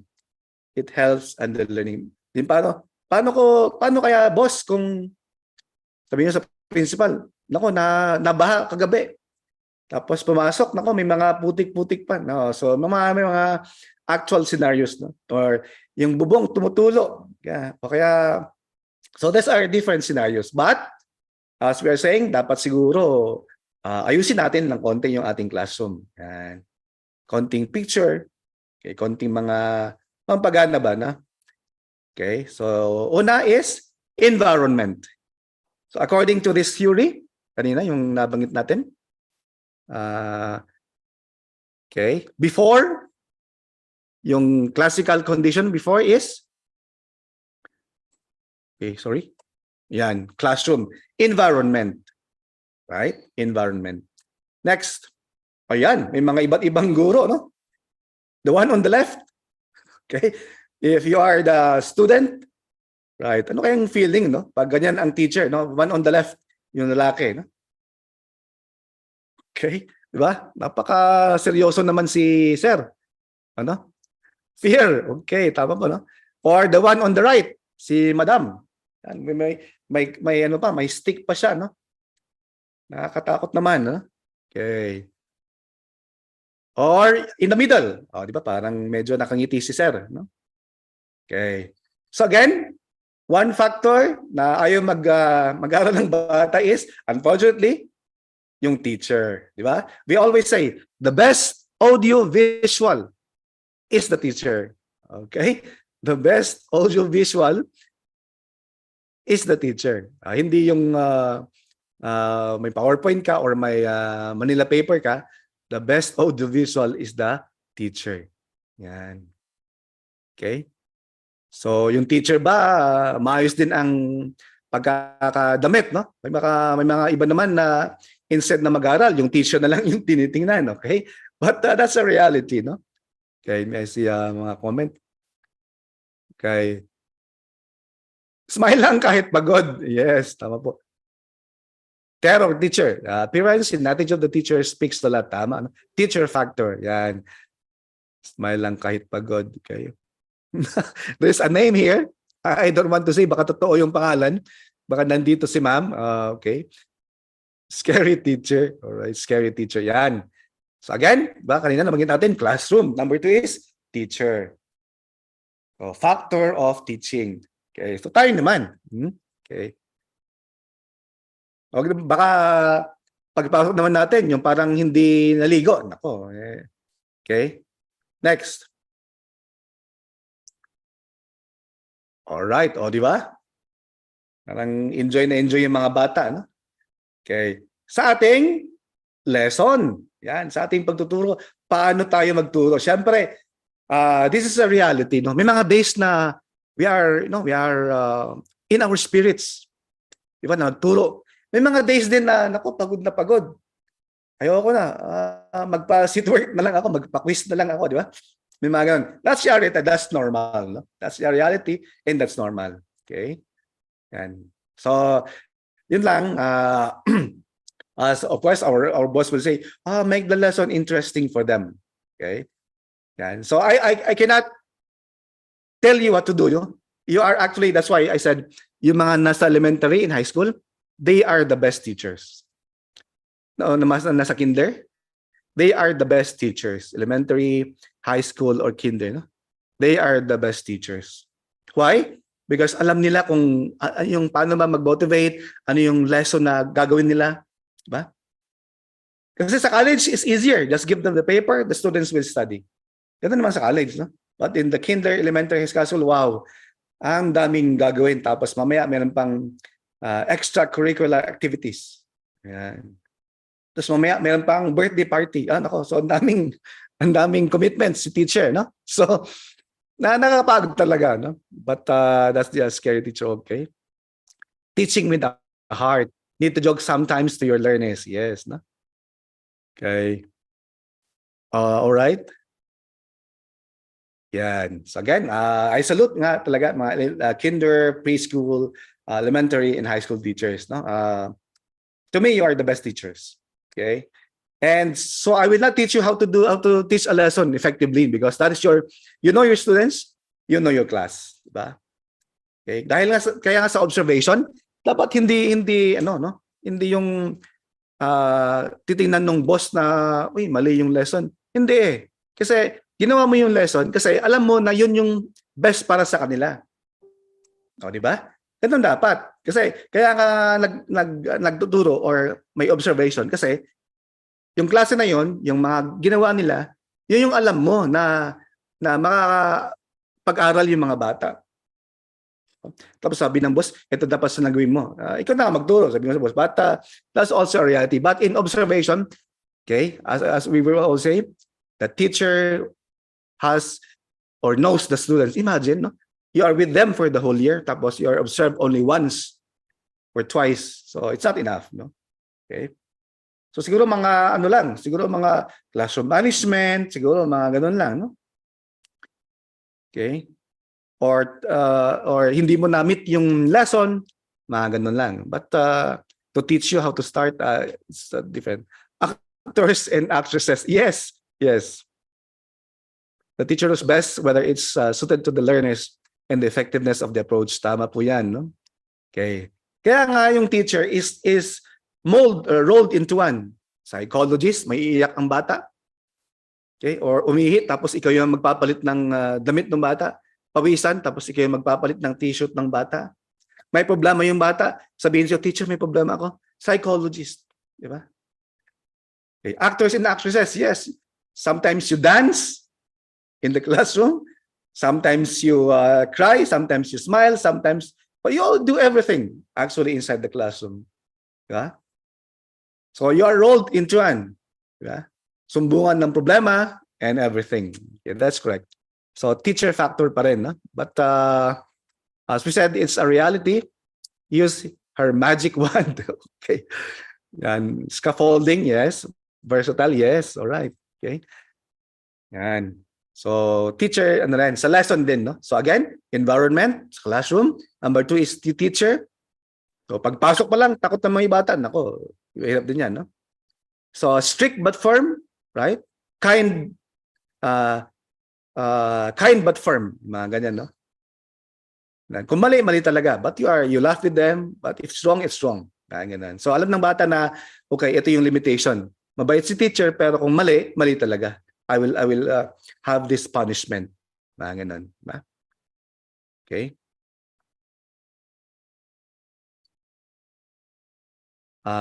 Teachers best, okay? Yes, okay. Thank you. Different nowadays. Most of the so-called scary teachers, stick on the hands, is so different nowadays. Yes, these theories will help us a lot in dealing with the kind of students in this generation. Yes, no, yung mga bata noon, no, tayo, di ba? Mga my generation siguro. If the teachers will just look at that straight eye to eye, yung tahimik tayo, no. But ngayon hindi na, no. You just look at them. Walang teacher, no. Walang nakita. So different, no? Different generations. Okay, tama po yan. No? Right. Next. Okay, oh, see? All right. The next one, of course, is family, no? Importante yan na we understand also where they are coming from. Baka naman yung bata may problema sa bahay. Baka naman yung bata may pinagdadaanan sa pamilya. So it's also one of the reasons, principles of teaching, no? na nakakalimutan natin na siguro yung bata tulala or hindi nakikinig sa classroom or is acting unusual. Iba yung kanyang ginagawa. Maybe he has also some problems. So meron din tayong guidance counselor, mga ganun, no? Or siguro i-check natin kung bakit nagkakaroon yung bata. Huwag na tayong mag-judge kaagad, no? But maybe they have problems at home also. Diba? So nakita natin before ito, no? Before teaching, yung lesson, you prepare, diba? Yung classroom, you prepare. The environment, you prepare. You, as teachers, we prepare, no? Okay? Kahit pagod na pagod, sige, turo pa rin. Or the family. Okay? Kaya minsan, importante rin yung parents, teachers, no? Na mag-usap-usap, anong problema? Or you talk to the parents, mga ganyan, no? Kasi ganun talaga, may mga problema yung mga bata in terms of teaching. Okay? Check their family background, tama po yan. Affected because of family factor, yes. Home visitation, yes sir, ma'am, tama po. Family background, yes. Students background, yes, that's correct. Ba nagagalit tayo agad, but sila late or absent, kawawa naman sila, that's correct. Yes. Okay. So yun yung yun yung motivation. So motivation pala, hindi sa loob ng classroom nagsisimula. Motivation starts again before. Okay? So if somebody will tell you, how do you motivate the students? Ano ba before? Ano ba ginagawa natin before? Para ma-motivate naman yung bata. Okay? Yung of course, yung middle, nasa atin sa pagtuturo, tsaka nasa bata. Yun na yung tinatawag nating intrinsic motivation, which is sometimes difficult. No? Which is sometimes difficult. Yung intrinsic motivation. Okay, di ba? Why? Bakit natin nasabi itong mga before? Because kasi we learn according to Maslow.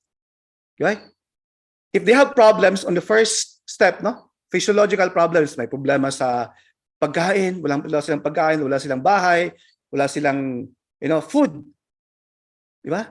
So hindi he cannot concentrate according to Maslow. Di ba? Kung may problema sa safety, problema sa pangangatawan, di ba? Kung may sakit yung bata, tapos pinapagalitan mo, may sakit pala. Totoo pala na may siyang dinaramdam, di ba? Hindi siya makakapag-aral. That's according to Maslow.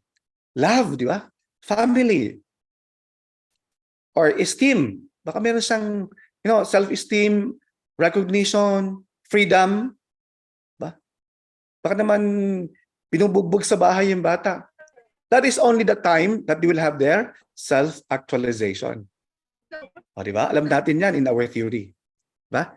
That is that motivation aspect.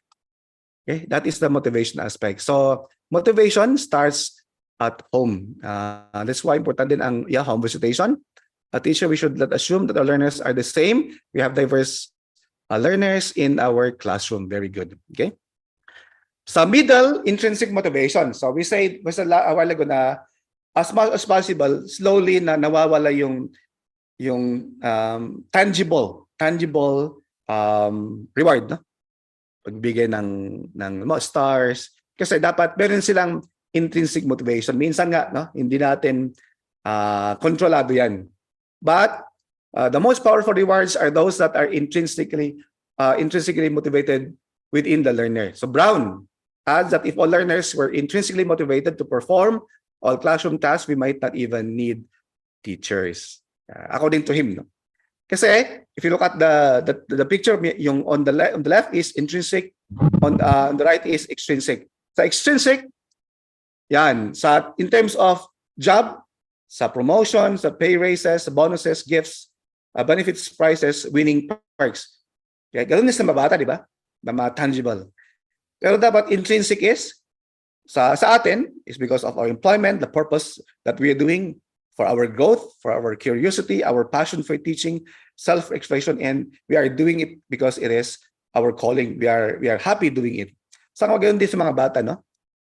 The love of learning. So maybe you said, it's easier said than done. That's correct.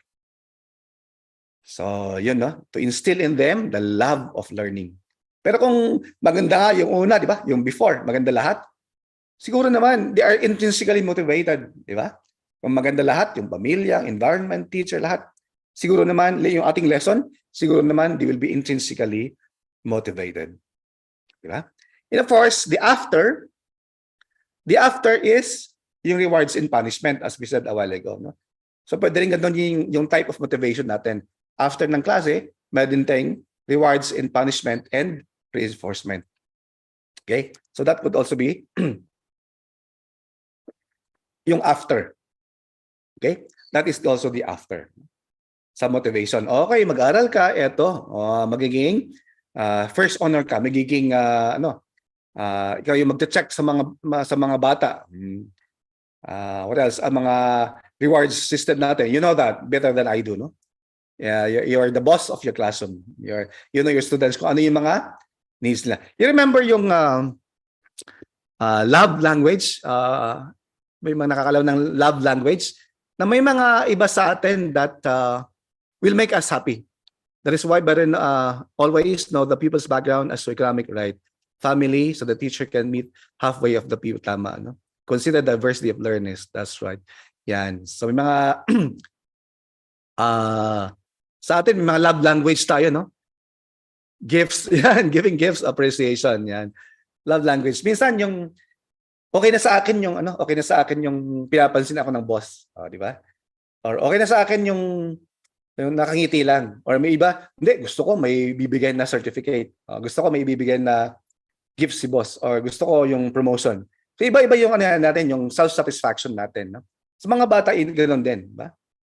But but there's no harm, no, in giving them the appreciation, yung enforcement. Okay? Let's just read some of the comments. Gift, appreciation, touch, that's correct. Touch, giving time, affirmation, service. Yan, okay. Service, that's correct. Yan. So, love language. No? Okay. And then, sabihin natin din sa mga bata that you have also to take the risk. Hindi lahat teacher factor. Sabihin natin sa mga bata, you also have to take the risk. Successful language learners must be willing to become how can I move this? Gamblers, to attempt to produce and to interpret language that is a bit beyond their absolute certainty. Sabihin natin din sa mga bata, you also have the responsibility to learn on your own, by your own, ganun, and with your own time, no? Kasi pag galing sa lahat ng teacher, walang mangyayari. Dapat meron ding mutual. Ba? They also have to exert their efforts. Hindi lahat binigay mo na tapos hindi pa rin natututo. You tell them, all right, you have to also to exert your effort. You have also to take the risk. Okay. So implication to teaching. The teacher creates an atmosphere that encourages students to try out language, to venture a response, and not to wait for someone else to volunteer language. Yan. So natin, you also try. Diba? So give them also challenge them to try. Diba? The teacher provides reasonable challenges in the classroom, not too easy and not too hard. So ganun din. So hindi lang lahat man teacher factor. bumagsak yung estudyante. Mali si teacher kasi hindi siya marunong magturo. No? Learning your passion, that is risk taking. Okay. That's correct, no? So, wag naman sana teacher factor lahat, no? Bakit bumabagsak yung bata? Meron ding student factor. Because they must be willing, they must be gamblers and willing to learn. Kasi kung lahat binigyan mo na, no? Sumayaw ka na, kumanta ka na, umiyak ka na sa classroom, lahat ginawa mo, nagpa-video ka na, hindi pa rin motivated yung bata. No? So ano bang gagawin mo, di ba? You give your best. Now you challenge them. It's your responsibility also to learn. Ganun, no? Okay. Teach them to give their effort, challenge them, encourage them. Okay? And tama. Okay, next. Oops. Sticking. All right. The teachers respond to students' risky attempts with positive affirmation, praising them for trying, while at the same time, warmly but firmly attending to their language. Ayan, warmly but firmly. And, okay. So, okay, yung sinabi mo is malapit na sa sagot, pero give more some answers, okay? Or minsan kasi sa pag-check, mahirap din, no? So it should be a group effort yan. No? Okay. Let's have effort. Challenge them to give their best and have focus. That's correct. Teach them to give their effort or encourage them. Right? Okay. Next. Ayan, strategic investment. Successful mastery of second language also be due to a learner's own personal investment of time, effort, and attention. Diba kanina? You must be willing to take the risk and you have to invest time, effort, and attention. Okay? So wag lang puro cellphone. Sabi mo sa mga bata, wag lang puro games. Okay? Wag lang puro social media. Right? Invest time, dapat. You have time to study. You give your effort and attention. Yan, ganun din. So, challenge them. Tama yung sinabi, no? Implication to teaching. Recognize and deal with a wide variety of styles and strategies that learners bring to the language process. No? Understand the need for attention to teach to each separate individual in the classroom. That's why nga lumabas yung differentiated instruction. No? Alam yan. Alam natin yan, no? Na yan. Ito na yung middle, no? Middle ng ating motivation. Paano magturo? Of course, I said, you know your students, you know how to teach them, no? But lumabas din yung differentiated instruction. Di ba? According to students' interest, readiness, learning profile, diba? And then you can teach them according to content, the process, and then the product. Okay. So of course, this is another topic for presentation, yung differentiated instruction. But I think most teachers now know this, no? Okay. Ayan, ba? Lumabas din yung Gardner's 7 intelligences. Okay. So may mga bata na kung sabihin na, ba't hindi ka marunong to give a speech? Kasi siguro hindi siya ganon, no? Hindi yun yung kanyang intelligence. Baka marunong naman siyang magsulat. Okay, you make a poem. O yung isa, very difficult, no? Nahirapang gumawa. Bakit hindi naman siya ganon, no? O lahat kakanta. Baka naman yung bata hindi talaga siya ganon, no? Yung kanyang intelligence. Okay? Okay, ikaw mahina sa math. Baka naman talagang hindi siya mahina siya sa math, no?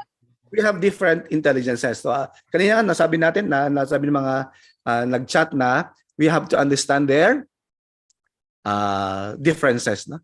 Risk-taking empowers students, increase self-esteem, and builds reference resilience to the future. Tama? Individual difference is very important. That's correct. Yan. Diba? So, ganun din yung motivation sa ating lesson. No? Okay. So, but ayaw mo mag-recite. Baka naman, hindi siya ganun. So, slowly, no? Slowly, we encourage them to do that in the classroom. Okay?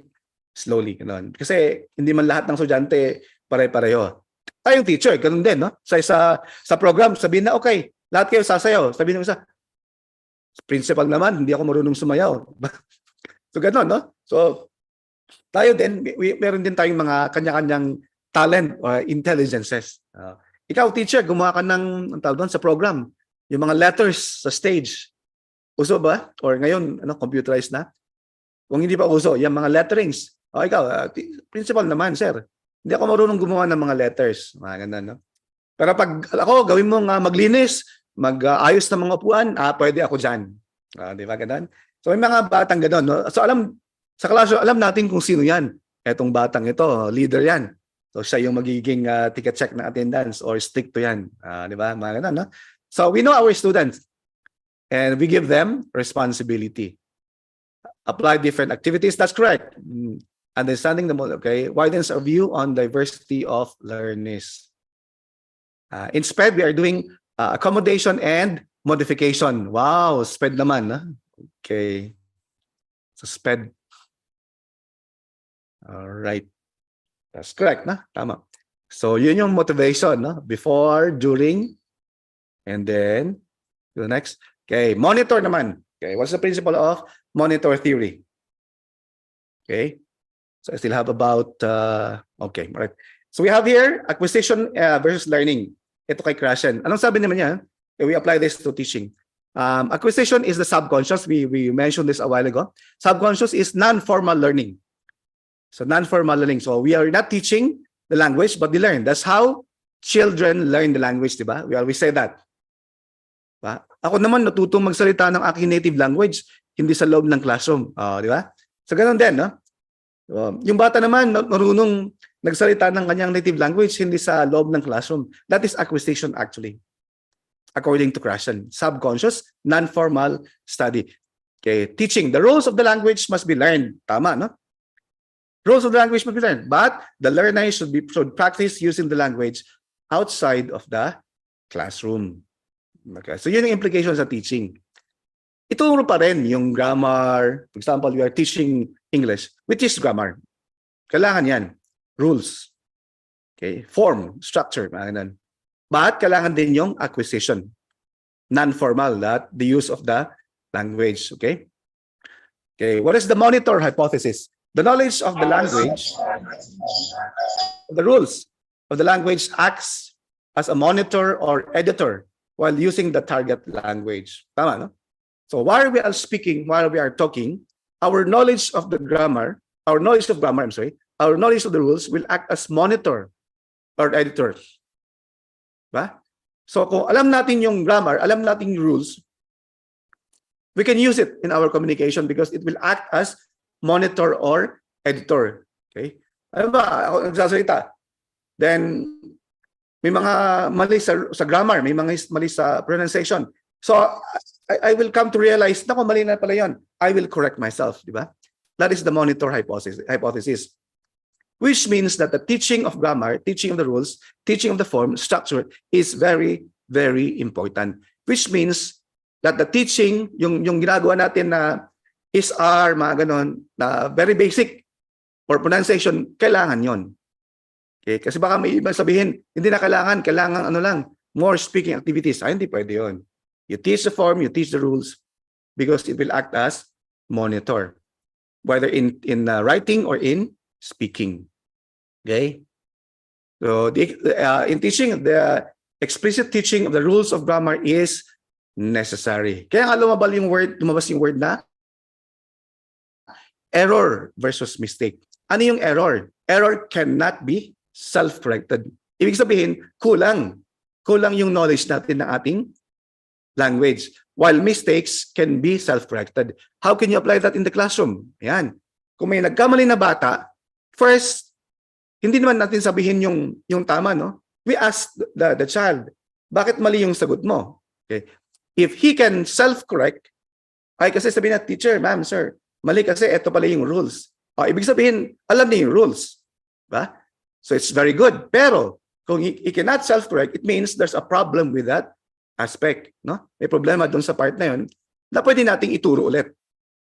Okay? So that's the meaning of error and mistake. The ability to self-correct or not to self-correct. Okay? So in teaching, ganon, no? We ask them to test whether they have a knowledge of the rules or not. Sa tinuro natin. Okay? That is the monitor theory by Krashen. So napaka-importante po ng rules. Napaka-importante po ng rules in grammar.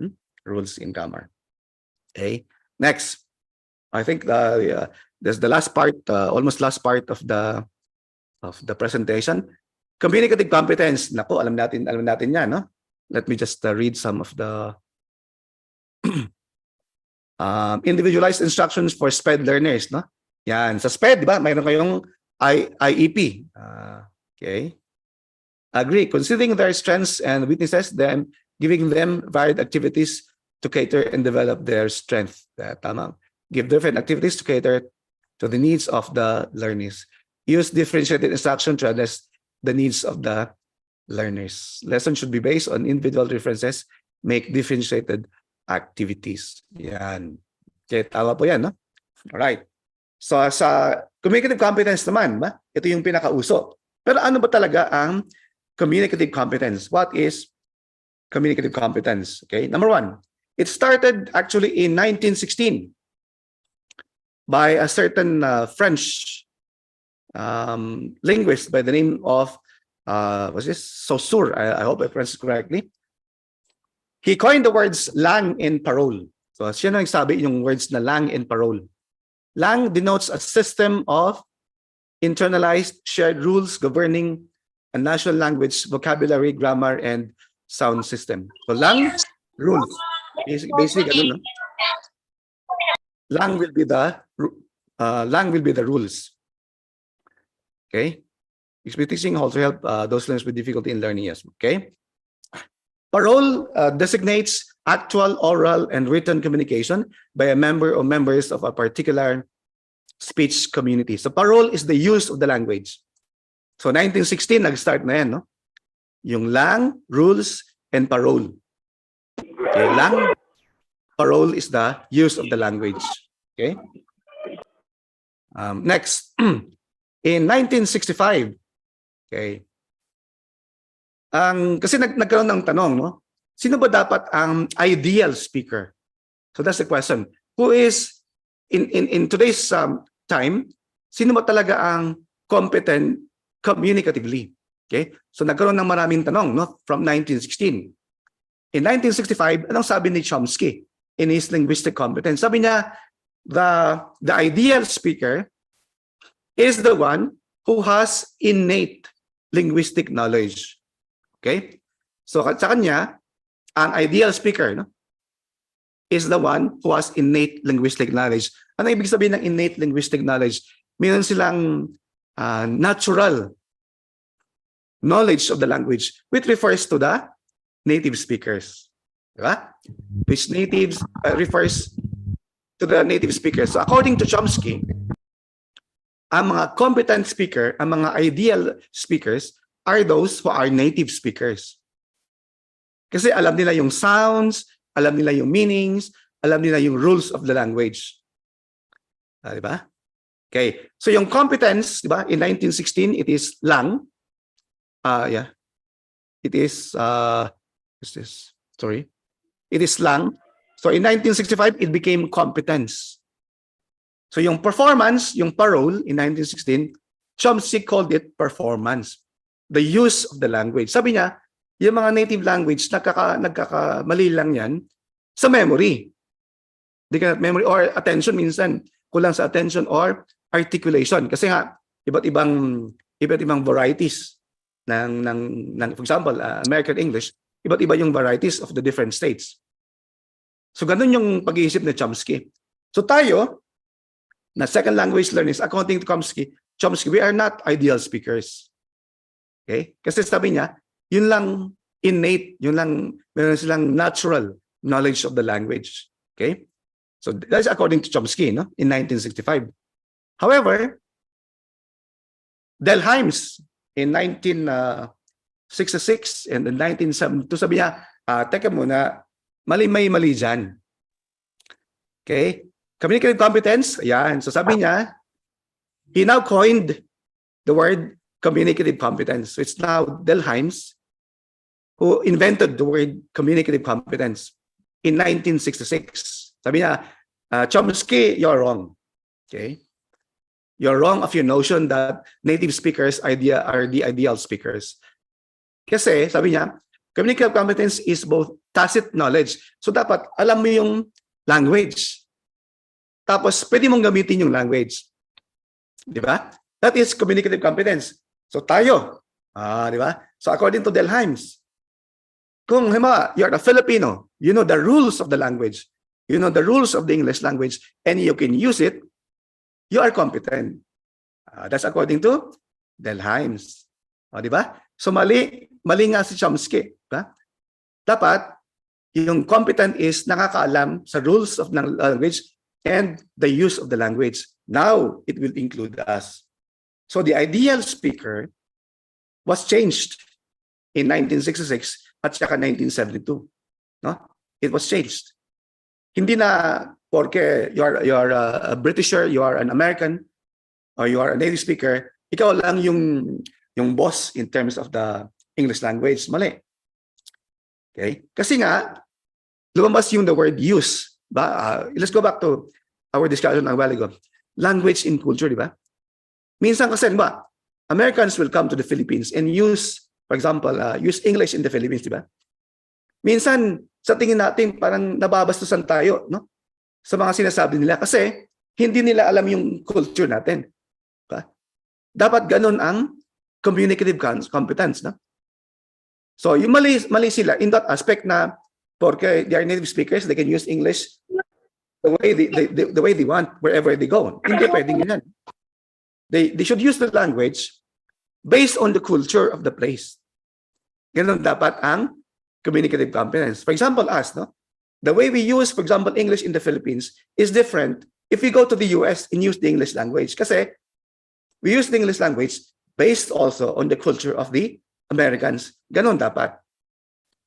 Okay? So ganon dapat. So wag natin sabihin na, okay, an American goes to the Philippines, use it as he pleases.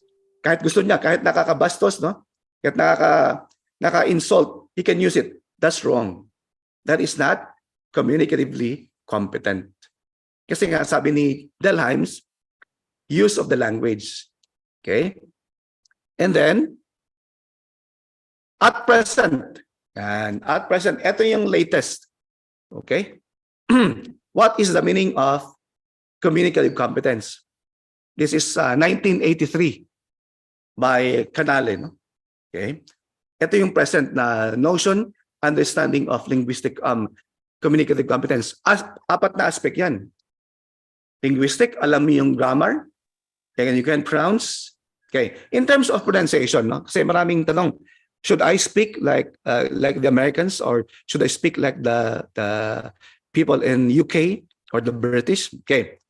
If you remember in high school or in college, we were taught yung phonetics, di ba? In phonetics, we have the IPA. Yeah? We are using the IPA, International Phonetic Association, right? Okay. Now, in that sense, the pronunciation is we pronounce every letter. Okay? For example, the word water, ba? Ganon yung turo sa atin, which is correct. Because that is international. Wherever you go, you could be understood. And that is the correct pronunciation. Ba? You say water. Now, if you get the accent, maganda naman. Kasi it will be to advantage later on. But what we are saying is, the correct pronunciation is you have to pronounce every letter of the English word. Okay? Little. Ba? Sa mga Americans kasi, uy, maganda yung pag-pronounce. Lil. Hindi. Sa pronunciation and the IPA internationally, okay, you could be understood wherever you are, is to pronounce every letter. Kaya nga, napakaganda ng ating call center sa Philippines, di ba? Kasi nga yung ating pronunciation is very clear. Water. Kahit saan ka pumunta, naintindihan. Little. Kahit saan ka pumunta, ba? Maintindihan. That is the meaning of pronunciation, as we are saying. And if we can do that, we are linguistically competent. Number 2, eto na ngayon, sinasabi ko, social-linguistic competence, appropriate use of the language in the culture. And saan man tayo, we use the English language based on the culture of the place where we are. And we are now competent social-linguistically. Next, discourse competence. Of course, alam natin yan. Nakasulat tayo ng essay, we can write paragraphs, we can write reports, we can write research. Okay? Number 4, strategic competence. Sa ating pakikipag-usap, we can sustain a conversation wherever we go. For example, we talk with our boss, we talk with native speakers, we can sustain a conversation. We are also strategically competent. If we all have this one, we are now communicatively competent. So again, it does not talk about whether you speak how the Americans speak or how the British speak the language. It does not tell us any of those. It will only tell us the 4 aspects: linguistic, social-linguistic, discourse, and strategic. Implications to teaching. It is the same thing that we teach our students. Okay? Right? It is the same thing we teach our students. Know the rules, know the pronunciation. Know how to use the language based on the culture. Know how to write an essay, know how to write a paragraph, report, research, and know how to use the language outside of the classroom. So that is the implications of communicative competence in teaching. Okay, so I think that ends my presentation. Okay. Thank you, Doc Aldrin. Ang ganda na nauuna itong principles of teaching kasi it gives us parang a refresher of the various strategies that we use inside the classroom. That they're actually based on theories na pinag-aralan natin before, no? Or the other way around, nakikita natin sa teaching practice natin yung mga actual theories na to that are at work. How to unshare, ma'am? Please. Stop sharing po. Stop sharing. Sandali po. Technology-wise.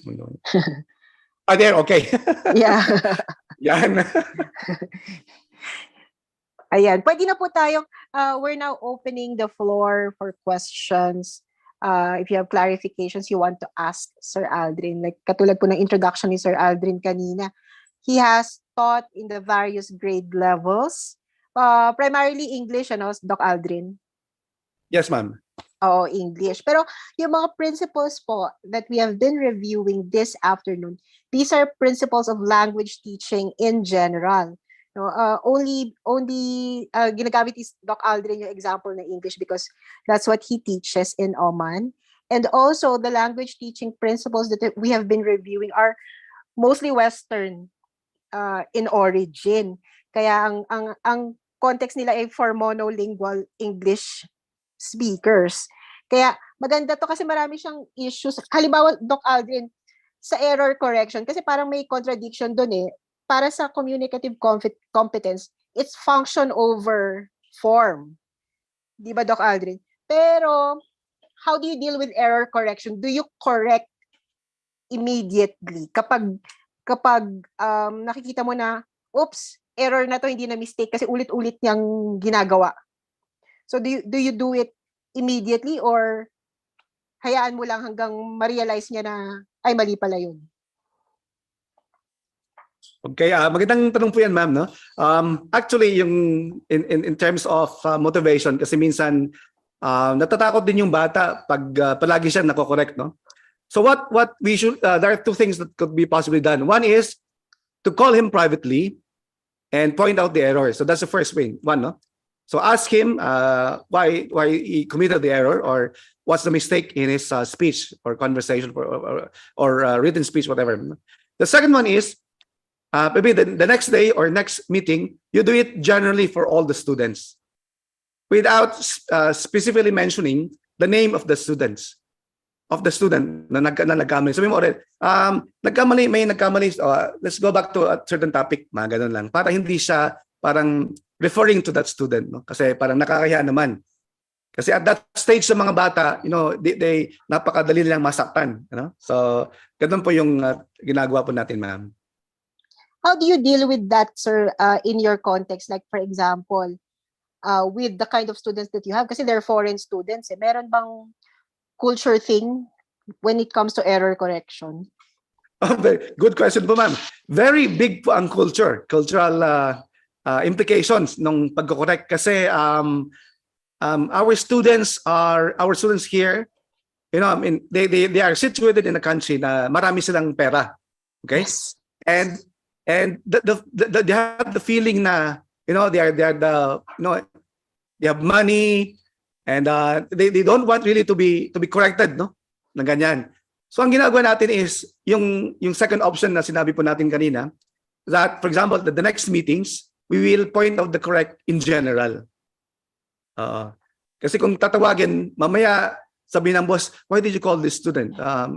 The parents were saying, we're asking, mga ganun, no? So correct, no? It's a cultural thing. Yeah. Tama, sir. Parang tricky, ano yan eh. And I think age also has something to do with it eh. Kapag Yes, mas older yung learner, mas maninimbangan ka when it comes to error correction. Whereas if they're younger learners, like for example, kindergarten or in the early grades, you can correct immediately even in front of the whole class. Pero pag older, medyo meron ng affective filter na involved eh. Correct. Correct. Meron po ba tayong questions from our teachers? Use the raise hand icon po. Or maybe in the chat box, you can type in your questions. I think nag-enjoy sila kasi na-review sila, sir. Sa mga language theories na yan. May question po ba? Meron pa akong isang tanong, sir, parang pa-segue natin sa mother tongue topic natin tomorrow. Kanina we discussed yung interlanguage framework or yung language interference. Yung when that framework was introduced, it was coming again from a monolingual perspective.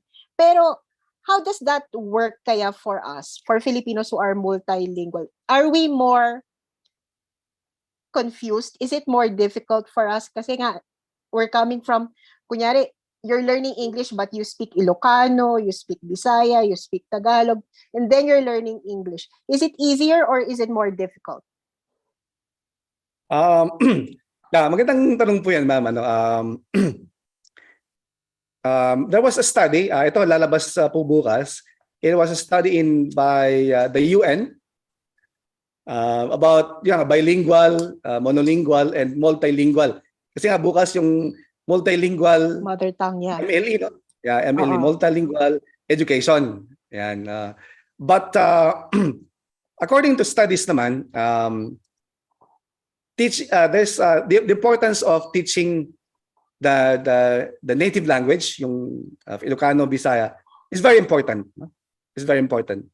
Okay, but there are theories that will tell, and according to UN, just the same, that there is also a need to study the foreign language. No, based on the age, lalabas din po yan. No, may mga age kasi na importante to teach English or to teach the native language. Lalabas po bukas yan, ma'am. Yes, reserve natin at ano yan eh, exciting na issues yan sa ngayon, lalo na in the Philippines, Doc Aldrin, there are suggestions to completely abolish yung mother tongue. Alam ko ano natin yan eh, advocacy natin yan. So ayan, medyo i-discuss natin yan siguro tomorrow. We'll touch on that tomorrow. Anyways, wala po yatang questions for today. Wala naman. Maybe tomorrow po, pag meron po tayong naalalang question for Doc Aldrin, we will still have Doc Aldrin back with us tomorrow morning at 8:30 a.m. This time discussing the teaching of the mother tongue naman po. Thank you, Doc Aldrin. Enjoy the rest of your day. Maraming po sa lahat, sa mga lahat ng dumalo. Thank you very much. God bless po. Thank you po, Doc Aldrin. We'll let you go. We'll see you tomorrow again. Thank you, sir. Thank you po. Ay, sorry po. Meron yatang tanong. Pero bukas na lang po natin i-raise kay Doc Aldrin ito. Ayan. Ma'am Jessica, tomorrow po i-raise natin. Pero I think comment din po yun about error correction. So, discuss naman po natin. But we'll talk about it some more tomorrow po with Doc Aldrin in the morning. Thank you very much, dear teachers. It's now time for our asynchronous session. Tignan po natin yung ating assessment tool for session 1. So I think with the very comprehensive discussion this afternoon for session 1, we can confidently answer our assessment task. So dalawa po yun for proficient teachers and for highly proficient teachers.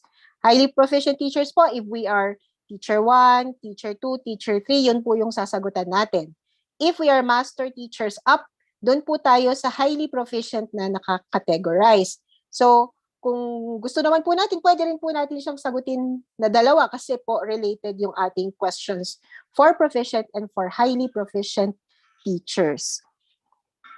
And also, reminding dear teachers, for those who are still interested to become members, the membership link is up on our FB group page.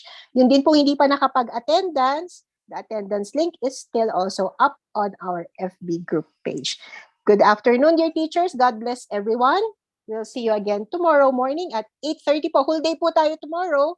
We have a session at 8:30 and also at 1:30 in the afternoon. Thank you and God bless all of us.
Ginagawa naman natin yan.